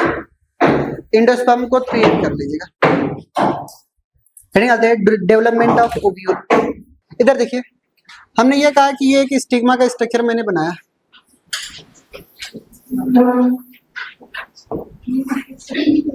ये स्टिग्मा का स्ट्रक्चर है, ये स्टाइल है, ये हमारे पास गाइनोसियम का स्ट्रक्चर है। ये किसका स्ट्रक्चर हमने बनाया बताइए, गाइनोसियम का स्ट्रक्चर बनाया। इस गाइनोसियम के स्ट्रक्चर के ऊपर ये हमने प्लेसेंटा बनाया और इस प्लेसेंटा के ऊपर हमने क्या बनाया, ओव्यूल बनाया, क्लियर। कुछ ऐसा स्ट्रक्चर हमारे पास बन रहा है।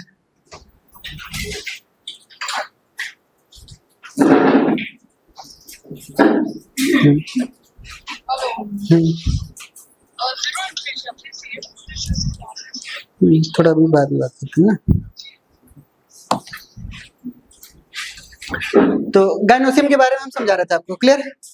तो हमने ये कहा यहाँ पे स्ट्रक्चर बनाया ओव्यूल का। अगर हम किसी ओव्यूल के अंदर अगर हम ध्यान से इसके डिटेल की बात करते हैं तो डिटेल में स्टडी हम करना चाह रहे हैं, क्लियर। ये हमारे पास क्या है, प्लेसेंटा है और इस प्लेसेंटा के ऊपर हमने क्या बनाया, ओव्यूल का स्ट्रक्चर बनाया।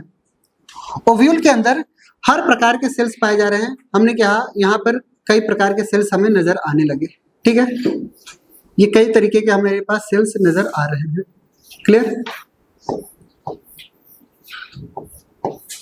ये कुछ इस तरीके के सेल्स नजर आ रहे हैं हमें और सब के सब सेल्स कैसे हैं, मेरिस्मेटिक टाइप के हैं। किस टाइप के हैं, मेरिस्मेटिक टाइप के। यानी सब के सब सेल्स किस टाइप के हैं, मेरिस्मेटिक नेचर के हैं। यानी मेरिस्मेटिक का मतलब क्या समझेंगे, कैपेबिलिटी रखते हैं डिवाइड करने की, क्लियर। और ये जब डिवाइड करने की कैपेबिलिटी रखते हैं तो ये आगे चल करके डिफरेंशिएशन करते हैं। क्या करते हैं, डिफरेंशिएशन करते हैं। और डिफरेंशिएशन करने के बाद, क्लियर, दो तरीके की सेल्स इनके पास बनती हैं। किस तरीके की सेल्स, दो तरीके की सेल्स बनेंगी। एक पैरेन्काइमेटस सेल्स बनती हैं और पैरेन्काइमेटस सेल्स वॉल बनाती हैं, बाहर की तरफ कैसी सेल्स बनाती हैं, कवरिंग बनाती हैं और इसको हम बोलते हैं पैरेन्काइमेटस सेल्स। इसको हमने क्या नाम दिया, पैरेन्काइमेटस सेल्स नाम दिया, क्लियर। ये हमारे पास कैसे हो गए, पेरेन्काइमेटस, ये हमारे पास पेरेन्काइमेटस हो गए और इनके पास जो सेल्स बनी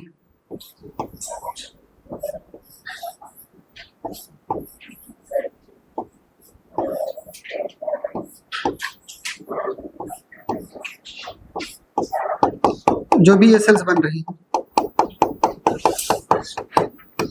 क्लियर, ये सब के सब किस तरीके के, मेरिस्मेटिक टाइप के। एम का मतलब हम क्या समझेंगे, मेरिस्मेटिक, क्लियर, हम यहाँ एम लिख दे रहे हैं, क्लियर, ये मेरिस्मेटिक टाइप के। जब ये क्या करते हैं आगे चल करके माइटोटिक डिवीजन करते हैं, कैसी डिवीजन बताइए, माइटोटिक डिवीजन करती हैं, तो माइटोटिक डिवीजन करने के बाद ये दो तरीके की सेल्स बनाती हैं।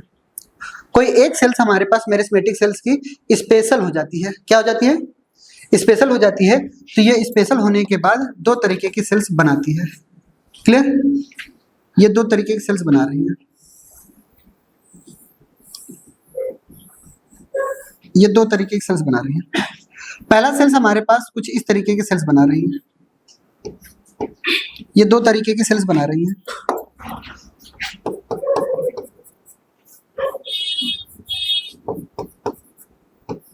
ये दो तरीके की सेल्स बनाई। पहले तो एक ही सेल्स हम लिखते हैं, ठीक है, एक सेल्स बनाई और इस सेल्स को हम बोलते हैं आर्की स्पोरियल सेल्स बोलते हैं, क्लियर। इसकी पोलैरिटी भी कैसी है, 2n है, क्लियर। इसको हमने क्या बोला नाम, आर्कीस्पोरियल सेल्स, क्लियर। अब ये आर्कीस्पोरियल सेल्स आगे चल करके डिफरेंशिएशन करती हैं, ठीक है, यानी वही माइटोटिक डिवीजन ही करेंगे। क्या करेंगे बताइए, कैसा डिवीजन कर रही है बताइए, माइटोटिक डिवीजन। और ये बाकी सारी सेल्स कैसी हो गई, ये सब के सब कैसी हो गई, न्यूक्लियस हो गई। बाकी सब के सब कैसे हो गए बताइए, न्यूक्लियस हो गई, क्लियर। फिर हमने ये कहा कि आर्कीस्पोरियल सेल्स आगे चल करके दो तरीके की सेल्स बना रही है, क्लियर, ये आगे चल करके दो तरीके की सेल्स बना रही है, ये आगे चल करके दो तरीके की सेल्स बना रही है। एक का नाम है पीपीसी, पीपीसी का मतलब हम समझते हैं प्राइमरी पेराइटल सेल। एक का नाम हमने क्या रखा, प्राइमरी पेराइटल सेल्स, और दूसरे वाले का नाम यहाँ बीच नीचे वाले का नाम हमने PSC, primary sporogenous cell, clear. और बाकी ये जो सेल्स बची, बाकी ये जो सेल्स बची, ये सब के सब कैसी हो गई बताइए, ये क्या थी, न्यूक्लियस, क्लियर।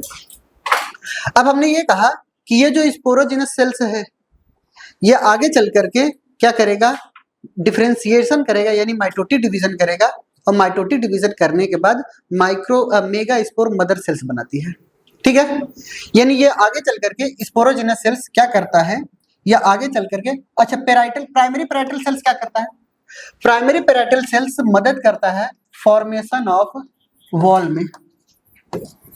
पेराइटल किस में मदद करता है बताइए, क्या बनाने में मदद करता है, वॉल बनाने में मदद करता है, ये लेयर बनाने में मदद करता है, क्लियर, ये लेयर बनाने में मदद करता है। और स्पोरोजिनस सेल्स क्या करती है, आगे चल करके मेगा स्पोर मदर सेल्स बनाती है, ठीक है। ये आगे चल करके क्या करती हैं, माइटोटिक डिवीजन करेंगे, और माइटोटिक डिवीजन करने के बाद ये क्या बनाती है, एमएमसी बनाती है, जिसकी पोलैरिटी क्या होती है, 2n होती है, क्लियर। एमएमसी कैसे बनेगा, ध्यान से देखिएगा, ये स्पोरोजिनस सेल्स कैसी है हमारे पास, ये व्हाइट कलर की कुछ इस तरीके की बनी, क्लियर। ये क्या है हमारे पास, स्पोरोजिनस है, ये हमारे पास कैसा है बताइए, स्पोरोजिनस है, क्लियर। स्पोरोजिनस ने क्या किया, माइटोटिक डिवीजन किया, और माइटोटिक डिवीजन करने के बाद ये कुछ इस तरीके की सेल्स बनाई, क्लियर। ये बीच वाले हमारे पास क्या कहलाए, एमएमसी कहलाए। और रही बात हमारे पास इनके चारों तरफ एक कुछ लेयर सेल्स की होती हैं, ये कुछ लेयर सेल्स की होती हैं। क्लियर? और यही हमारे पास क्या है, मेगा स्पोर मदर सेल्स है। यही हमारे पास क्या है, मेगा स्पोर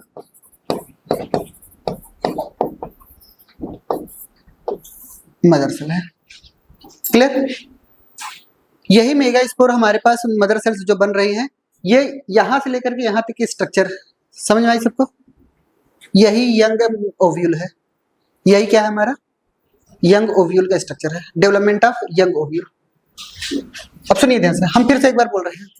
हमने ये कहा कि हमारे पास एक गाइनोसियम का स्ट्रक्चर था। गाइनोसियम के स्ट्रक्चर में अगर हम ओव्यूल के स्ट्रक्चर की बात करते हैं तो ओव्यूल के स्ट्रक्चर को हम ध्यान से निकाल करके देखा, और ओव्यूल के स्ट्रक्चर में हमारे पास कई तरीके की सेल्स नजर आई। जब कोई भी प्लांट डेवलपमेंट कर रहा होता है तो शुरुआत के दिनों में सबके पास कैसी सेल्स पाई जाती हैं, मेरिस्मेटिक सेल्स। ठीक है, यानी डिवाइडिंग सेल्स होती हैं। मेरिस्मेटिक सेल्स कैसी सेल्स होती है बताइए? ये सब के सब कैसी सेल्स होती हैं, डिवाइडिंग सेल्स होती हैं। और जब ये मेरिस्मेटिक सेल्स के अंदर डिफरेंशिएशन होता है, ठीक है, डिफरेंशिएशन करके ये क्या कराती हैं कि पैरेनकाइमेटस सेल्स बनाती है, और मेरिस्मेटिक सेल्स तो रहती ही रहती है। ठीक है, पैरेनकाइमेटस सेल्स के कई सारे फंक्शन होते हैं। कैसे? जैसे पैरेनकाइमेटस सेल्स जो होती है वो लिविंग सेल्स होती हैं। वो क्या करती है, रिजर्व फूड मटेरियल का भी काम करती है, प्रोटेक्शन का भी काम करती है, कई सारे काम करती है। ठीक है, तो यानी ये क्या है, पैरेनकाइमेटस सेल्स क्या करती हैं, आगे चल करके माइटोटिक डिवीजन बनाती हैं। और कोई एक मेरिस्मेटिक सेल्स आगे चल करके क्या किया, अच्छे से स्पेशलाइज्ड हुआ, तो ये क्या बनाया बताइए, क्या बनाया, आर्की स्पोरियल सेल्स। ठीक है, आर्की टर्म हम फीमेल गैमेटोफाइट के लिए यूज करते हैं। ठीक है, तो हमने क्या बनाया, आर्की स्पोरियल सेल्स बनाया। अब ये आर्की स्पोरियल सेल्स आगे चल करके माइटोटिक डिवीजन करती हैं, और माइटोटिक डिवीजन करने के बाद ये दो तरीके की सेल्स बनाती हैं, डिफरेंट टाइप की सेल्स बनाती हैं। पहला सेल्स का नाम क्या है, प्राइमरी पेराइटल सेल्स, और दूसरे सेल्स का नाम क्या है बताइए, प्राइमरी स्पोरोजिनस सेल्स। ठीक है, प्राइमरी पेराइटल सेल्स का काम क्या होता है कि ये जितने भी ओव्यूल है उनके ऊपर की कवरिंग जो होती है, इंटेगुमेंट जो होती है, वो बनाती है। पेराइटल सेल्स का काम समझ में आया, ये लेयर या फिर वॉल बनाने के काम आती हैं। स्पोरोजिनस सेल्स क्या करती हैं, ये मेगा स्पोर बनाने के काम आती हैं। एनी सेल्स ऑफ न्यूक्लियस, हमने क्या बोला, एनी सेल्स ऑफ न्यूक्लियस, किसी भी तरीके के न्यूक्लियस के अंदर जो भी स्पोरोजिनस सेल्स हैं, कई सारी स्पोरोजिनस सेल्स होती है। ठीक है, अब हर प्रकार में से कोई एक स्पोरोजिनस सेल्स किसकी तरह एक्ट करने लगता है बताइए, मेगा स्पोर मदर सेल्स की तरह एक्ट करने लगता है। क्लियर? जबकि माइक्रो स्पोर में क्या होता था, सभी के सभी स्पोरोजिनस सेल्स क्या करती थी, एक्ट करती थी माइक्रो स्पोर की तरह। बोली बात सही है? यहाँ पे सिर्फ और सिर्फ कोई एक कर रहा है। ठीक है, तो हमने यहाँ पे एक पॉइंट हमेशा ये बात याद रखना है कि any cells of sporogenous tissue, sporogenous tissue किसकी तरह एक्ट करने लगता है, act as megaspore mother cells की तरह एक्ट करने लगता है। क्लियर? और मेगा स्पोर के अंदर अब क्या होगा, मियोसिस होगी। ठीक है, यहां तक अब बनाइए। क्लियर? फिर उसके बाद एरो नीचे लेकर के आएंगे, फिर यहां तक लेकर के चलेंगे। समझ बात? इस बात का ध्यान रहे।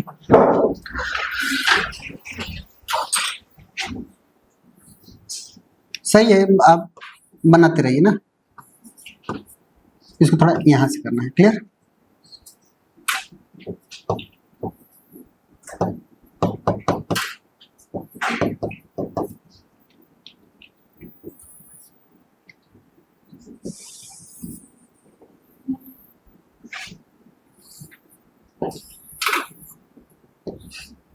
ये कैसा इंड, माइक्रोपाइलर इंड, ये कैसा इंड, चलो, एम का मतलब माइक्रोपाइलर, सी का मतलब चलाजल। ठीक है, ये वाला हमारा क्या है,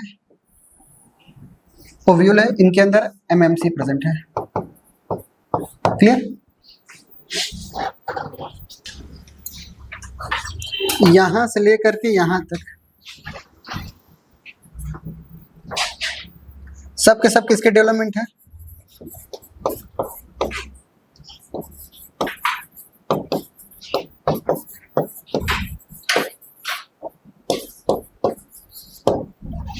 यंग ओव्यूल के डेवलपमेंट है। चलिए सुनते ध्यान से, यहां तक आपका मतलब नहीं था। ठीक है, आपको यहां तक नहीं पढ़ना था, ये तो ऐसे माहौल बनाने के लिए पढ़ा दिया है। क्लियर? आपका काम अब यहां से स्टार्ट होता है। यहां तक नहीं समझ में आया होगा, कोई दिक्कत की बात नहीं है। ठीक है, एनसीईआरटी ने यहां से स्टार्ट किया है, कहां से, यहां से। क्लियर?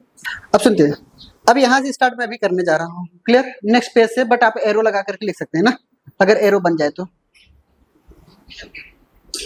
नहीं तो आप भी नेक्स्ट पेज से कर सकते हैं, कोई दिक्कत नहीं है। ठीक है, हम अभी यहां से स्टार्ट कर रहे हैं, करें स्टार्ट। चलिए सुनते ध्यान से, स्टार्टिंग पॉइंट कहां से थी, इधर देखिएगा, ये कुछ इस तरीके की सेल्स थी, इनके सराउंडिंग में कुछ इस तरीके से प्रेजेंट था।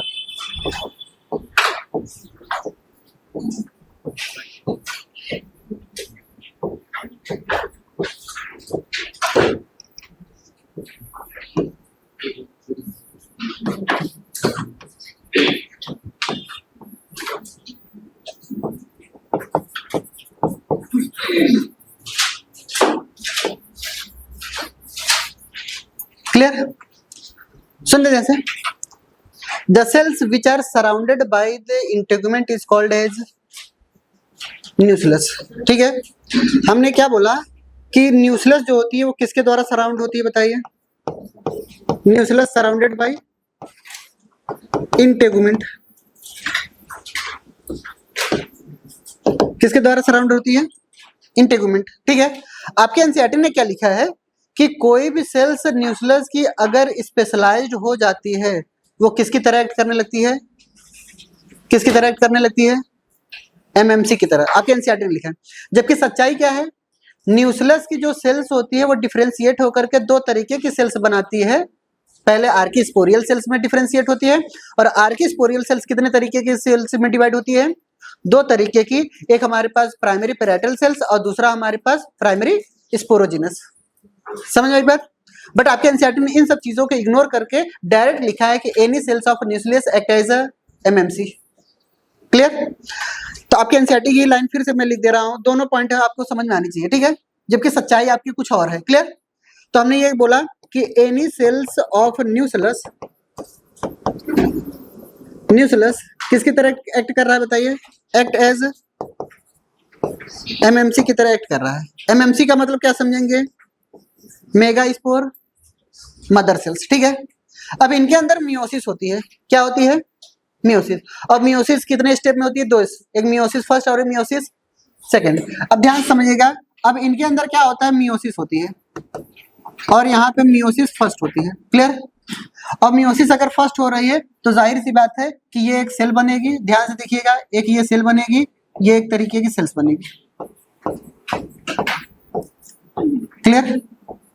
ये सब के सब सेल्स कैसे हैं बताइए, न्यूक्लियस की, और ये क्या करती हैं, दो तरीके की सेल्स बनाती हैं, ये दो तरीके की सेल्स बनाती हैं, ये दो तरीके की सेल्स बना रही हैं। क्लियर? इसको हमने क्या बोला, यहाँ पे मियोसिस फर्स्ट हो गया तो इनको हमने बोला मेगा स्पोर बोला, इनको मैंने क्या बोला, हेप्लॉइड। ठीक है, और इसको हम मेगा स्पोर डायड बोलते हैं, क्या बोलते हैं, डायड बोलते हैं। ठीक है, जब इनके अंदर मियोसिस सेकंड होता है, कैसा होता है बताइए, मियोसिस अगर सेकंड होता है तो ये हमारे पास क्या होती है, स्पोरोजिनस टिश्यू होती है, स्पोरोजिनस सेल्स, यानी हमारे पास न्यूक्लियस हो गई, ये हमारे पास कैसी हो गई, न्यूक्लियस हो गई। और न्यूक्लियस के अंदर क्या बनती है, हमारे पास चार तरीके की न्यूक्लियस बनती है। क्लियर? क्लियर? कितने तरीके की बनी, हमने इनको बोला ये हमारे पास 4 मेगा स्पोर बने। कितने मेगा स्पोर बने बताइए, मेगा स्पोर बने, और ये कैसे हैं, ये लीनियर टेट्राड है। कैसे टेट्राड है बताइए, लीनियर टेट्राड, ये लीनियर टेट्राड हो गए। क्लियर?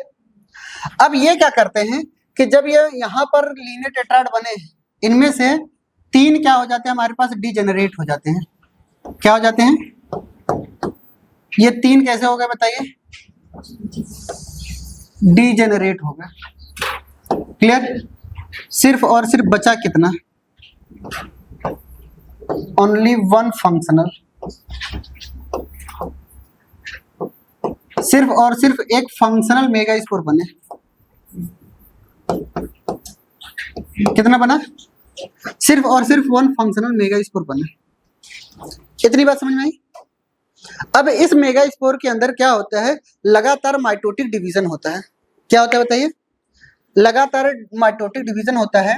अब यहां से हम मेगा स्पोर बनाया, ध्यान समझिए, ये मेगा स्पोर है हमारा, क्लियर, ये हमारा क्या है, मेगा स्पोर है। अब इनके अंदर क्या हुआ, माइटोटिक डिवीजन हुआ।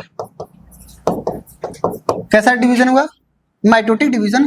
तो इस मेगा स्पोर में कितने न्यूक्लियस, 2। फिर इनके अंदर कैसा डिवीजन हुआ बताइए,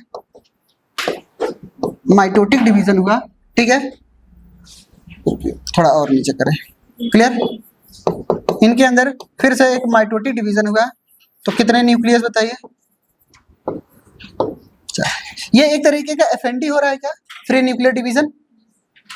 अरे बोलिए, आपको देखने में क्या फ्री न्यूक्लियर डिवीजन नहीं लग रहा है, क्लियर। फिर उसके बाद हमारे पास क्या हुए, एक बार और माइटोटिक डिवीजन होगा, क्लियर। तो कितने बने,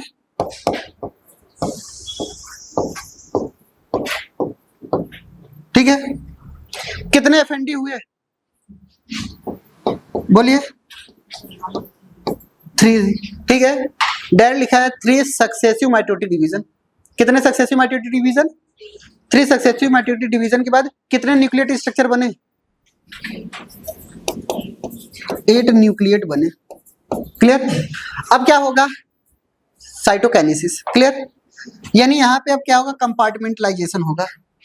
तो कंपार्टमेंटलाइजेशन के दौरान हमारे पास 3 न्यूक्लियस शिफ्टिंग कहाँ होंगी, ऊपर की तरफ। 3 न्यूक्लियस की शिफ्टिंग कहाँ होगी, नीचे की तरफ। और 2 कहाँ होगी, बीच में। सच्चाई बताएं, 2 न्यूक्लियस पहले सेंटर की तरफ भागते हैं। क्या बोला, 2 न्यूक्लियस कहाँ की तरफ भागेंगे, ये 4-4 में डिवाइड थे, इनका एक न्यूक्लियस और इनका एक न्यूक्लियस सेंटर की तरफ भागेंगे, बाकी 3 न्यूक्लियस कहाँ होंगे, किनारे किनारे पे, ठीक है। अब यहाँ पे 7 सेल्ड बने। अब यहाँ पे क्या होता है कि यहाँ पर सेल्स का फॉर्मेशन होने लगता है, सेल्स का फॉर्मेशन होने लगता है, सेल्स का फॉर्मेशन, ठीक है। ये जो ऊपर की तरफ सेल्स आपको नजर आए सब के सब, ठीक है, ये सेल्स कहलाए एंटीपोडल सेल्स। कैसे सेल्स कहलाए, एंटीपोडल सेल्स। और ये सेल्स कैसे कहलाए बताइए, ये दोनों सेल्स कैसे कहलाए, सिनर्जिड सेल कहलाए। और ये बीच वाला कैसा कहलाया बताइए, एग सेल कहलाया। दोनों को मिलाकर के हमने क्या नाम दिया था, एग एपैरेटस बोल दिया था, क्लियर, समझ आई बात। ये यहाँ पे क्या बोला गया, सेंट्रल सेल, सेंट्रल सेल बोला गया। और ये यहाँ पे दोनों के दोनों क्या बोले गए, पोलर न्यूक्लियाई, ठीक है। अगर एंटीपोडल बोल दिया है, यहाँ पे कैसा इंड चला जाए, ठीक है। यहाँ पे कैसा इंड, माइक्रोपैलेरन, बोली बात सही है, क्लियर। सुनिए, यहां से लेकर के यहां तक आपको क्या लगा, मेगा स्पोर बन रहा है। इसको मैंने क्या बोला, मेगा स्पोरो जेनेसिस, बोली बात सही है। चलिए, मेगा स्पोर से लेकर के ये चीजें यहां तक आ रही हैं, ठीक है। यानी क्या बना, एम्ब्रियो सैक बना ना। यहाँ मेगा स्पोर से एम्ब्रियो सैक बन रहा है, यानी ये क्या बन रहा है, फीमेल गेमिटोफाइट बन रहा है। क्या बन रहा है बताइए, फीमेल गेमिटोफाइट बन रहा है। इसको हम बोलते हैं मेगा गेमिटोजेनेसिस, ठीक है। यहां से लेकर के यहां तक क्या बोला गया, इनको बताइए,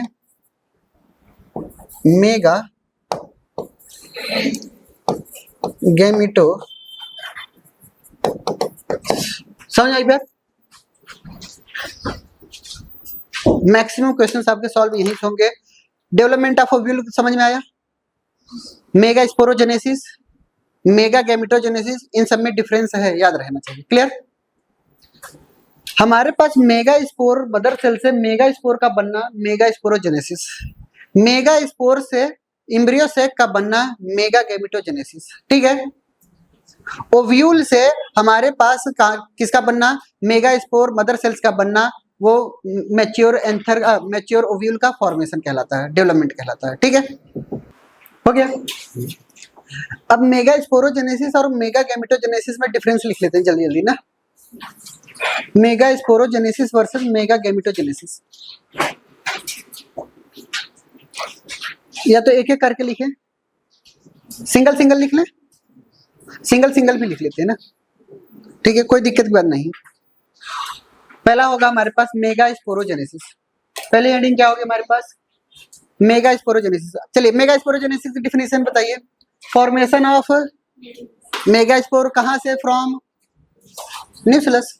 ठीक है, तो लिखेंगे हमारे पास फॉर्मेशन ऑफ मेगा स्पोर, हाँ मेगा स्पोरोजेनेसिस के बारे में लिखा रहे हैं। ठीक है, हेडिंग होगी हमारे पास megasporogenesis, formation of megasporogenesis from megaspore mother cell. और मेगा स्पोर मदर सेल्स किसका पार्ट है? न्यूक्लियस का। ठीक है, मेगा स्पोरोजेनेसिस में लिखेंगे formation of megaspore from megaspore mother cell. MMC लिख करके खत्म करिए ना जल्दी। Clear? Formation of megaspore from megaspore mother cells, हो गया। दूसरा पॉइंट लिखेंगे, दूसरा पॉइंट लिखेंगे nucleus has dense cytoplasm and prominent nucleus. Nucleus has dense cytoplasm,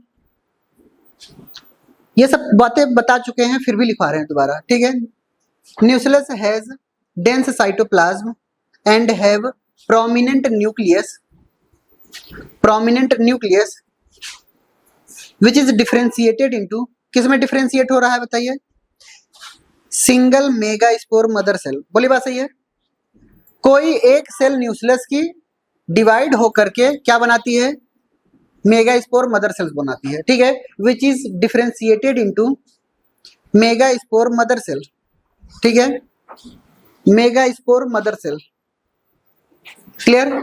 mega spore mother cells हमारा कैसा कंडीशन है बताइए? डिफरेंशिएशन हो रहा है तो कैसा कंडीशन होगी?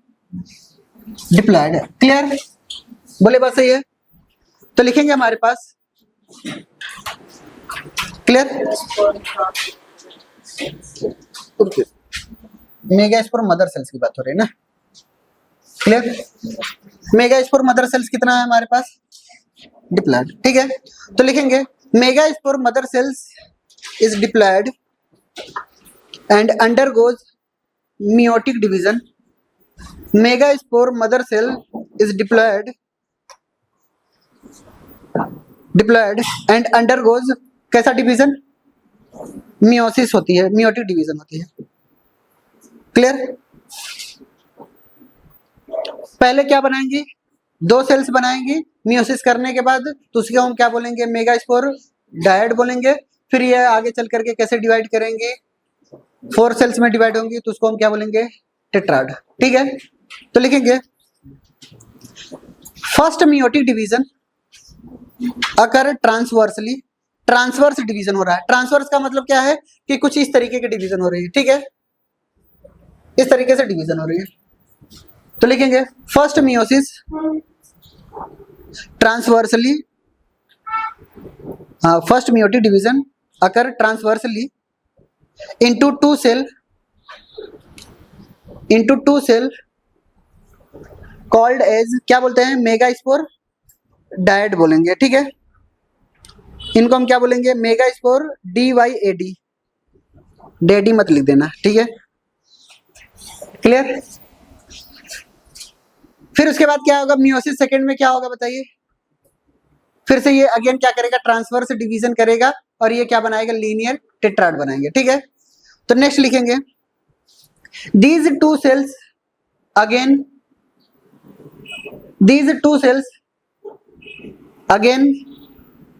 divide transversely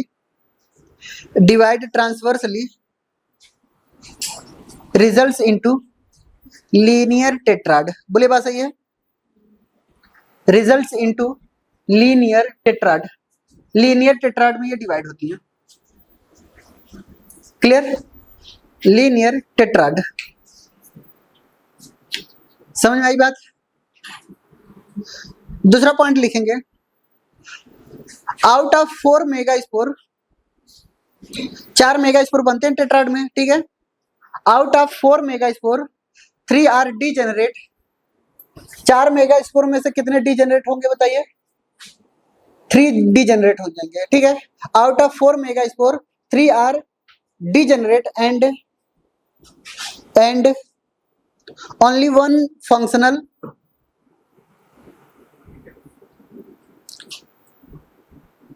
functional megaspore, ठीक है। And it divide further for development, किसका डेवलपमेंट बताइए? गेमेटोफाइट का, ठीक है। Development of female gametophyte, divide further for development of female gametophyte. Female gametophyte के डेवलपमेंट के लिए फिर से इसको क्या करना पड़ेगा? डिवाइड करना पड़ेगा। बोले बात सही है? चलिए अब डिवाइड करना है हमारे पास, क्या बनाना है? फीमेल गेमेटोफाइट बनाना है। नेक्स्ट हेडिंग क्या होगा हमारे पास? Mega gametogenesis. Clear? Next heading हमारे पास मेगा गेमेटोजेनेसिस। फीमेल गेमेटोफाइट बनाने के लिए मुझे किसको डिवाइड करना पड़ेगा? मेगा स्पोर को डिवाइड करना पड़ेगा, ठीक है। और मेगा स्पोर जब डिवाइड होगा तो क्या बनेगा? फीमेल गेमेटोफाइट बनेगा। क्लियर? और फीमेल गेमेटोफाइट क्या होता है? वंस अगेन ये फिर हाईली रिड्यूस्ड है। क्लियर? हाईली रिड्यूस का मतलब क्या है? जब हम ओव्यूल के स्ट्रक्चर पढ़ रहे थे, कई सारे सेल्स क्या गिन पा रहे थे आप? बोलिए, नहीं गिन पा रहे थे। यहां आने के बाद 7 सेल हो गए कि नहीं हो गए? यानी हम बात करते हैं कि माइक्रोस्पोर की बात अगर करेंगे तो वो छोड़ दीजिए, बाकी ये भी तो हाईली रिड्यूस हैं। क्लियर? तो ये भी कैसे होते हैं? हाईली रिड्यूस्ड होते हैं। मेल गेमेटोफाइट में कितने थे? 3 सेल थे, आराम से हमने गिन लिया था, काउंट कर लिया था ना। 2 male gamete, 1 vegetative cells. Clear? ये भी तो हमारे पास कैसे हैं? हाईली रिड्यूस्ड है। क्लियर? तो लिखेंगे फीमेल गेमेटोफाइट में, मेगा गेमेटोजेनेसिस में लिखेंगे formation of female gametophyte,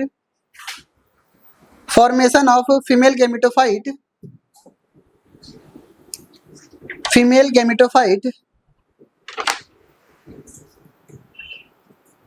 gametophyte. दूसरा पॉइंट लिखेंगे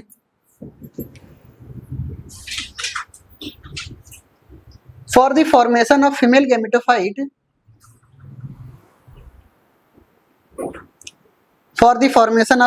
गेमेटोफाइट, फीमेल गेमेटोफाइट बनाने के लिए कितने साइटोकाइनेसिस की जरूरत पड़ेगी?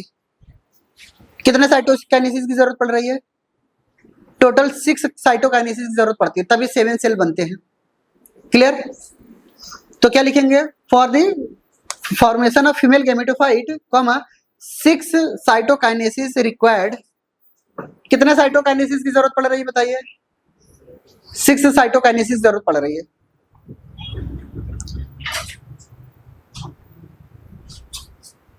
ठीक है? दूसरा पॉइंट लिखेंगे megaspore is the first cell of female gametophyte. Female gametophyte की सबसे पहली सेल्स का नाम क्या है बताइए? मेगास्पोर। ठीक है? मेगास्पोर ही डिवाइड करती है। ठीक है? तो क्या लिखे हैं? Megaspore is the first cell of female gametophyte. Clear? Next point लिखेंगे हमारे पास megaspore increases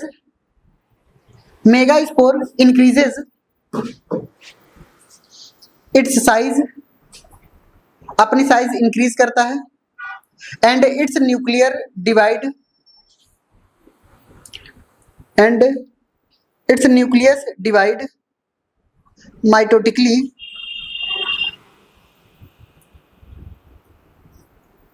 mitotically and 2 nucleus is formed. कितने न्यूक्लियस बने बताइए? माइटोटिक डिवीजन करने के बाद कितने न्यूक्लियस बने बताइए? 2 न्यूक्लियस बने। ठीक है? विच मूव अपार्ट, जो दूर दूर चले गए अपोजिट पोल की तरफ। ठीक है? Which move apart to opposite pole, ठीक है। दोनों अलग अलग हो करके कहाँ कहाँ गए बताइए? एक इस तरफ पोल की तरफ भागा और दूसरा कहाँ की तरफ भागा? अपोजिट पोल की तरफ। एक माइक्रोपाइलर पोल की तरफ और एक चलाजल की तरफ भागा, ठीक है। अब ये दोनों आपस में न्यूक्लियस क्या करेंगे? फिर से डिवाइड करेंगे, तो कितने कितने सेल्स बनाएंगे? फिर से दो दो सेल्स बनाएंगे, ठीक है। तो टोटल सेल्स कितने हो गए? टेट्राड हो गया ये भी। फिर ये क्या होंगे? फिर से डिवाइड करेंगे तो कितने होंगे? ऑक्टेट हो जाएंगे। क्लियर? जब 8 सेल बन जाएंगे तो ये क्या करेंगे? दो न्यूक्लियस क्या होंगे? अब सेंटर की तरफ भागने की कोशिश करेंगे। क्लियर? तो लिखेंगे हमारे पास the functional megaspore, the functional megaspore, the functional megaspore undergoes 3 successive mitotic division, 3 successive mitotic division, 3 लगातार माइटोटिक डिवीजन कर रहा है। बोलिए बात सही है? तो कितने सेल्स बनाता है? 8 न्यूक्लियस तब बनता है। Clear? 3 successive mitotic division where dash करके 3 बातें लिखेंगे लगातार, ठीक है। तीनों बातें हमारी इंपॉर्टेंट होंगी। वेयर नंबर 1 लिखेंगे, एट फर्स्ट सबसे पहले क्या होगा? At first comma 3 successive turn of karyokinesis, यानी न्यूक्लियस का डिवीजन हो रहा है। पहले 3 लगातार क्या होंगे? कैरियोकाइनेसिस होंगे। At first 3 successive turn of karyokinesis, शुरुआत के 3 टर्न किसके होंगे? कैरियोकाइनेसिस। और कैरियोकाइनेसिस के दौरान अगर 3 बार माइटोटिक डिवीजन हो गए तो 2 टू द पावर 3 लग जाएगा, ठीक है। टोटल 8 न्यूक्लियस बन जाएंगे हमारे पास। क्लियर? 2 इंटू 2 इंटू 2, समझ में आई बात? यानी कितने न्यूक्लियस बन गए हमारे पास? 8 न्यूक्लियस बन जाएंगे, ठीक है। तो क्या लिखे हमारे पास? 3 successive turn of karyokinesis takes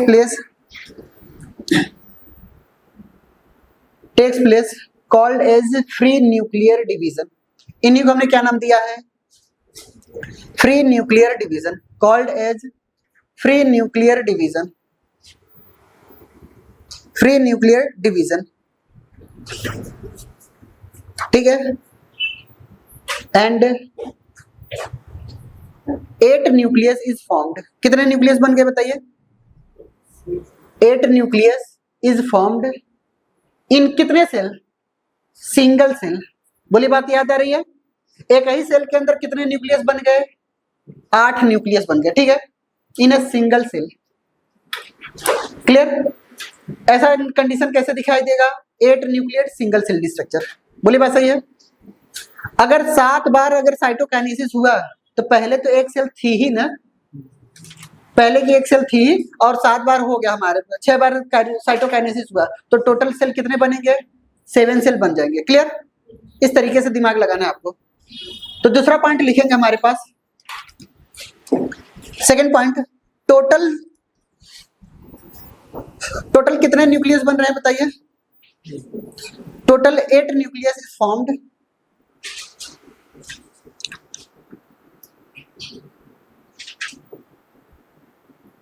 clear? दूसरा पॉइंट लिखेंगे 6 टाइम क्या होगा? साइटोकाइनेसिस होगी, ठीक है। तो लिखेंगे 6 टाइम्स साइटोकाइनेसिस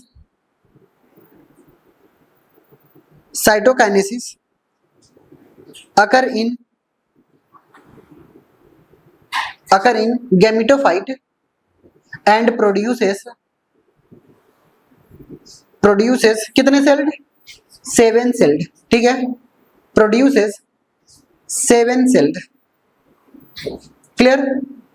जैसे ये एक कमरा है, कमरे में एक कमरे में ऐसे पूरा है, एक पार्टीशन लगाएंगे तो कितने कमरे बनेंगे?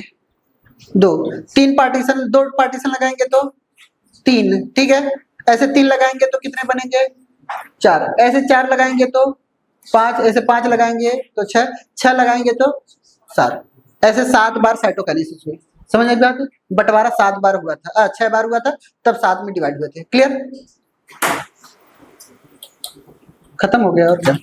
क्लियर, हेडिंग डालते हैं हमारे पास क्लियर पॉलिनेशन। अब तो किसी को कोई तकलीफ है, मेल गैमेटोफाइट बन गया, फीमेल गैमेटोफाइट बन गया, एंड्रोसियम बना लिया, गाइनोसियम बना लिया है। अब आता है हमारी बारी किसकी, पॉलिनेशन की।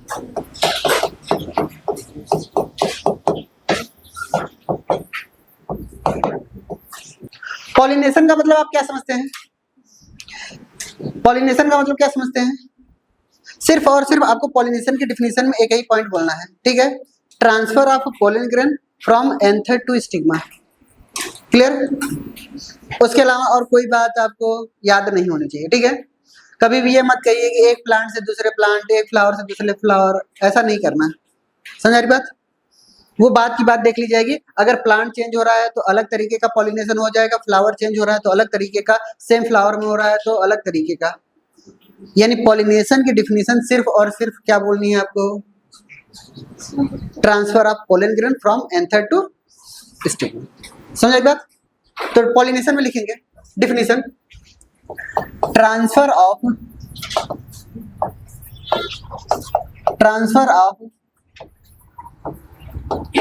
Pollen grain from anther to stigma. Pollination हमारे पास दो तरीके के होते हैं।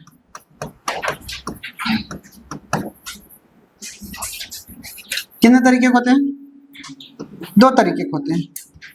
एक हमारे पास सेल्फ पॉलिनेशन होता है,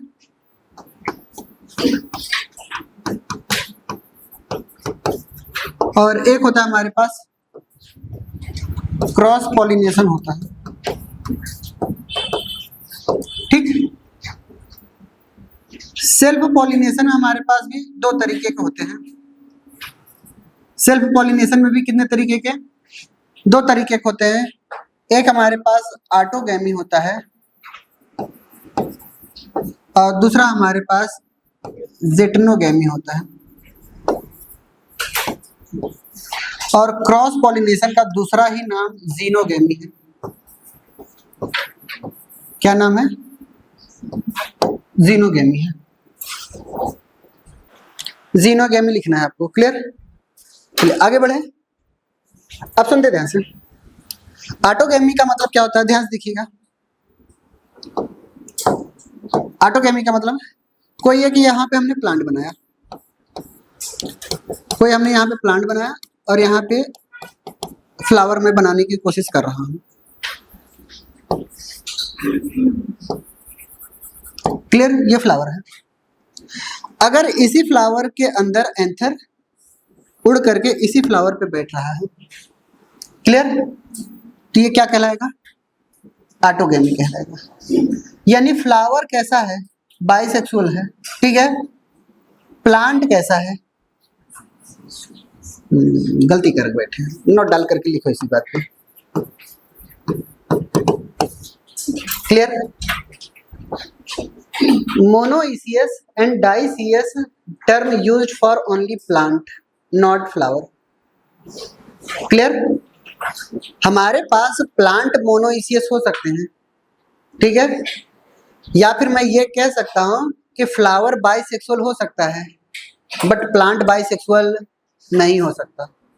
जैसे ये प्लांट सेम है, ध्यान समझिए, ये प्लांट सेम है। क्लियर? यहाँ पे जो फ्लावर है, अलग अलग फ्लावर हमने बनाया, मान चलते ये फ्लावर है, ये भी फ्लावर है, ये भी फ्लावर है। यहाँ का एंथर उड़ करके यहीं जा रहा है तो फ्लावर बाइसेक्सुअल है, बट ये फ्लावर अगर हम मान के चलते हैं कि यूनिसेक्सुअल हुआ। Clear?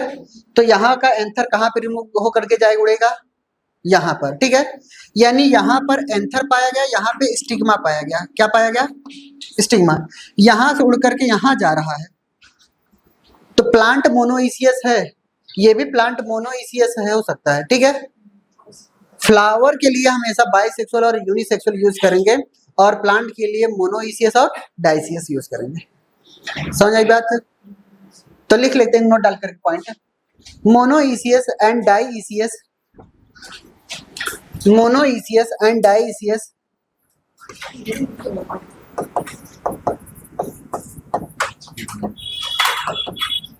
Monoecious and dioecious term used for only, किसके लिए यूज किया जाता है? प्लांट के लिए। Clear? Monoecious and dioecious term used for only plant.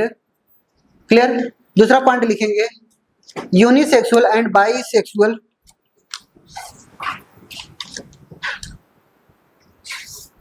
Unisexual and bisexual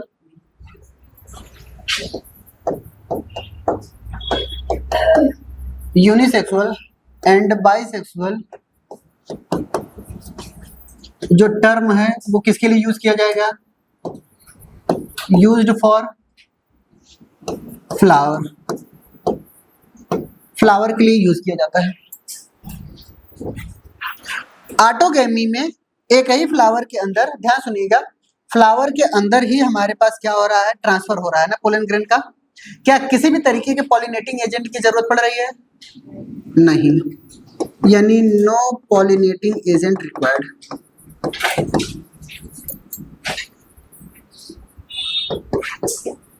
किसी की जरूरत नहीं है, बट यहाँ पे पॉलिनेटिंग एजेंट की जरूरत पड़ सकते हैं। बोले बात सही है? यहाँ पे हो सकता है इंसेक्ट लेकर के आ रहा हो ना, बोलिए बात सही है? कोई इंसेक्ट लेकर के जा रहा हो, यानी यहाँ पे पॉलिनेटिंग एजेंट की जरूरत पड़ेगी।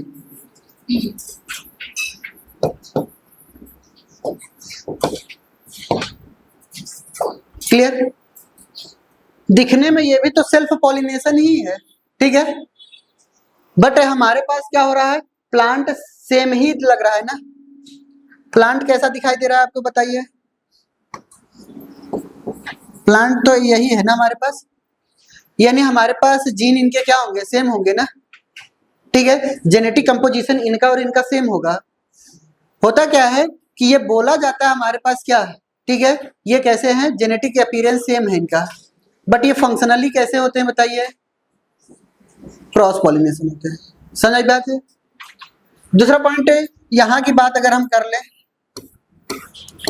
यहाँ की बात कर लें तो यहाँ पे एक प्लांट है, एक प्लांट यहाँ पे बनाया, ये अलग प्लांट बनाया। क्लियर? ये फ्लावर इनका लिया, इनका फ्लावर यहाँ लिया, इनका फ्लावर यहाँ लिया, अलग अलग फ्लावर लिए। क्लियर? अगर यहाँ से उड़ करके इनके पास जा रहे हैं तो ये क्या कहलाएंगे? जीनोगैमी कहलाएंगे। ठीक?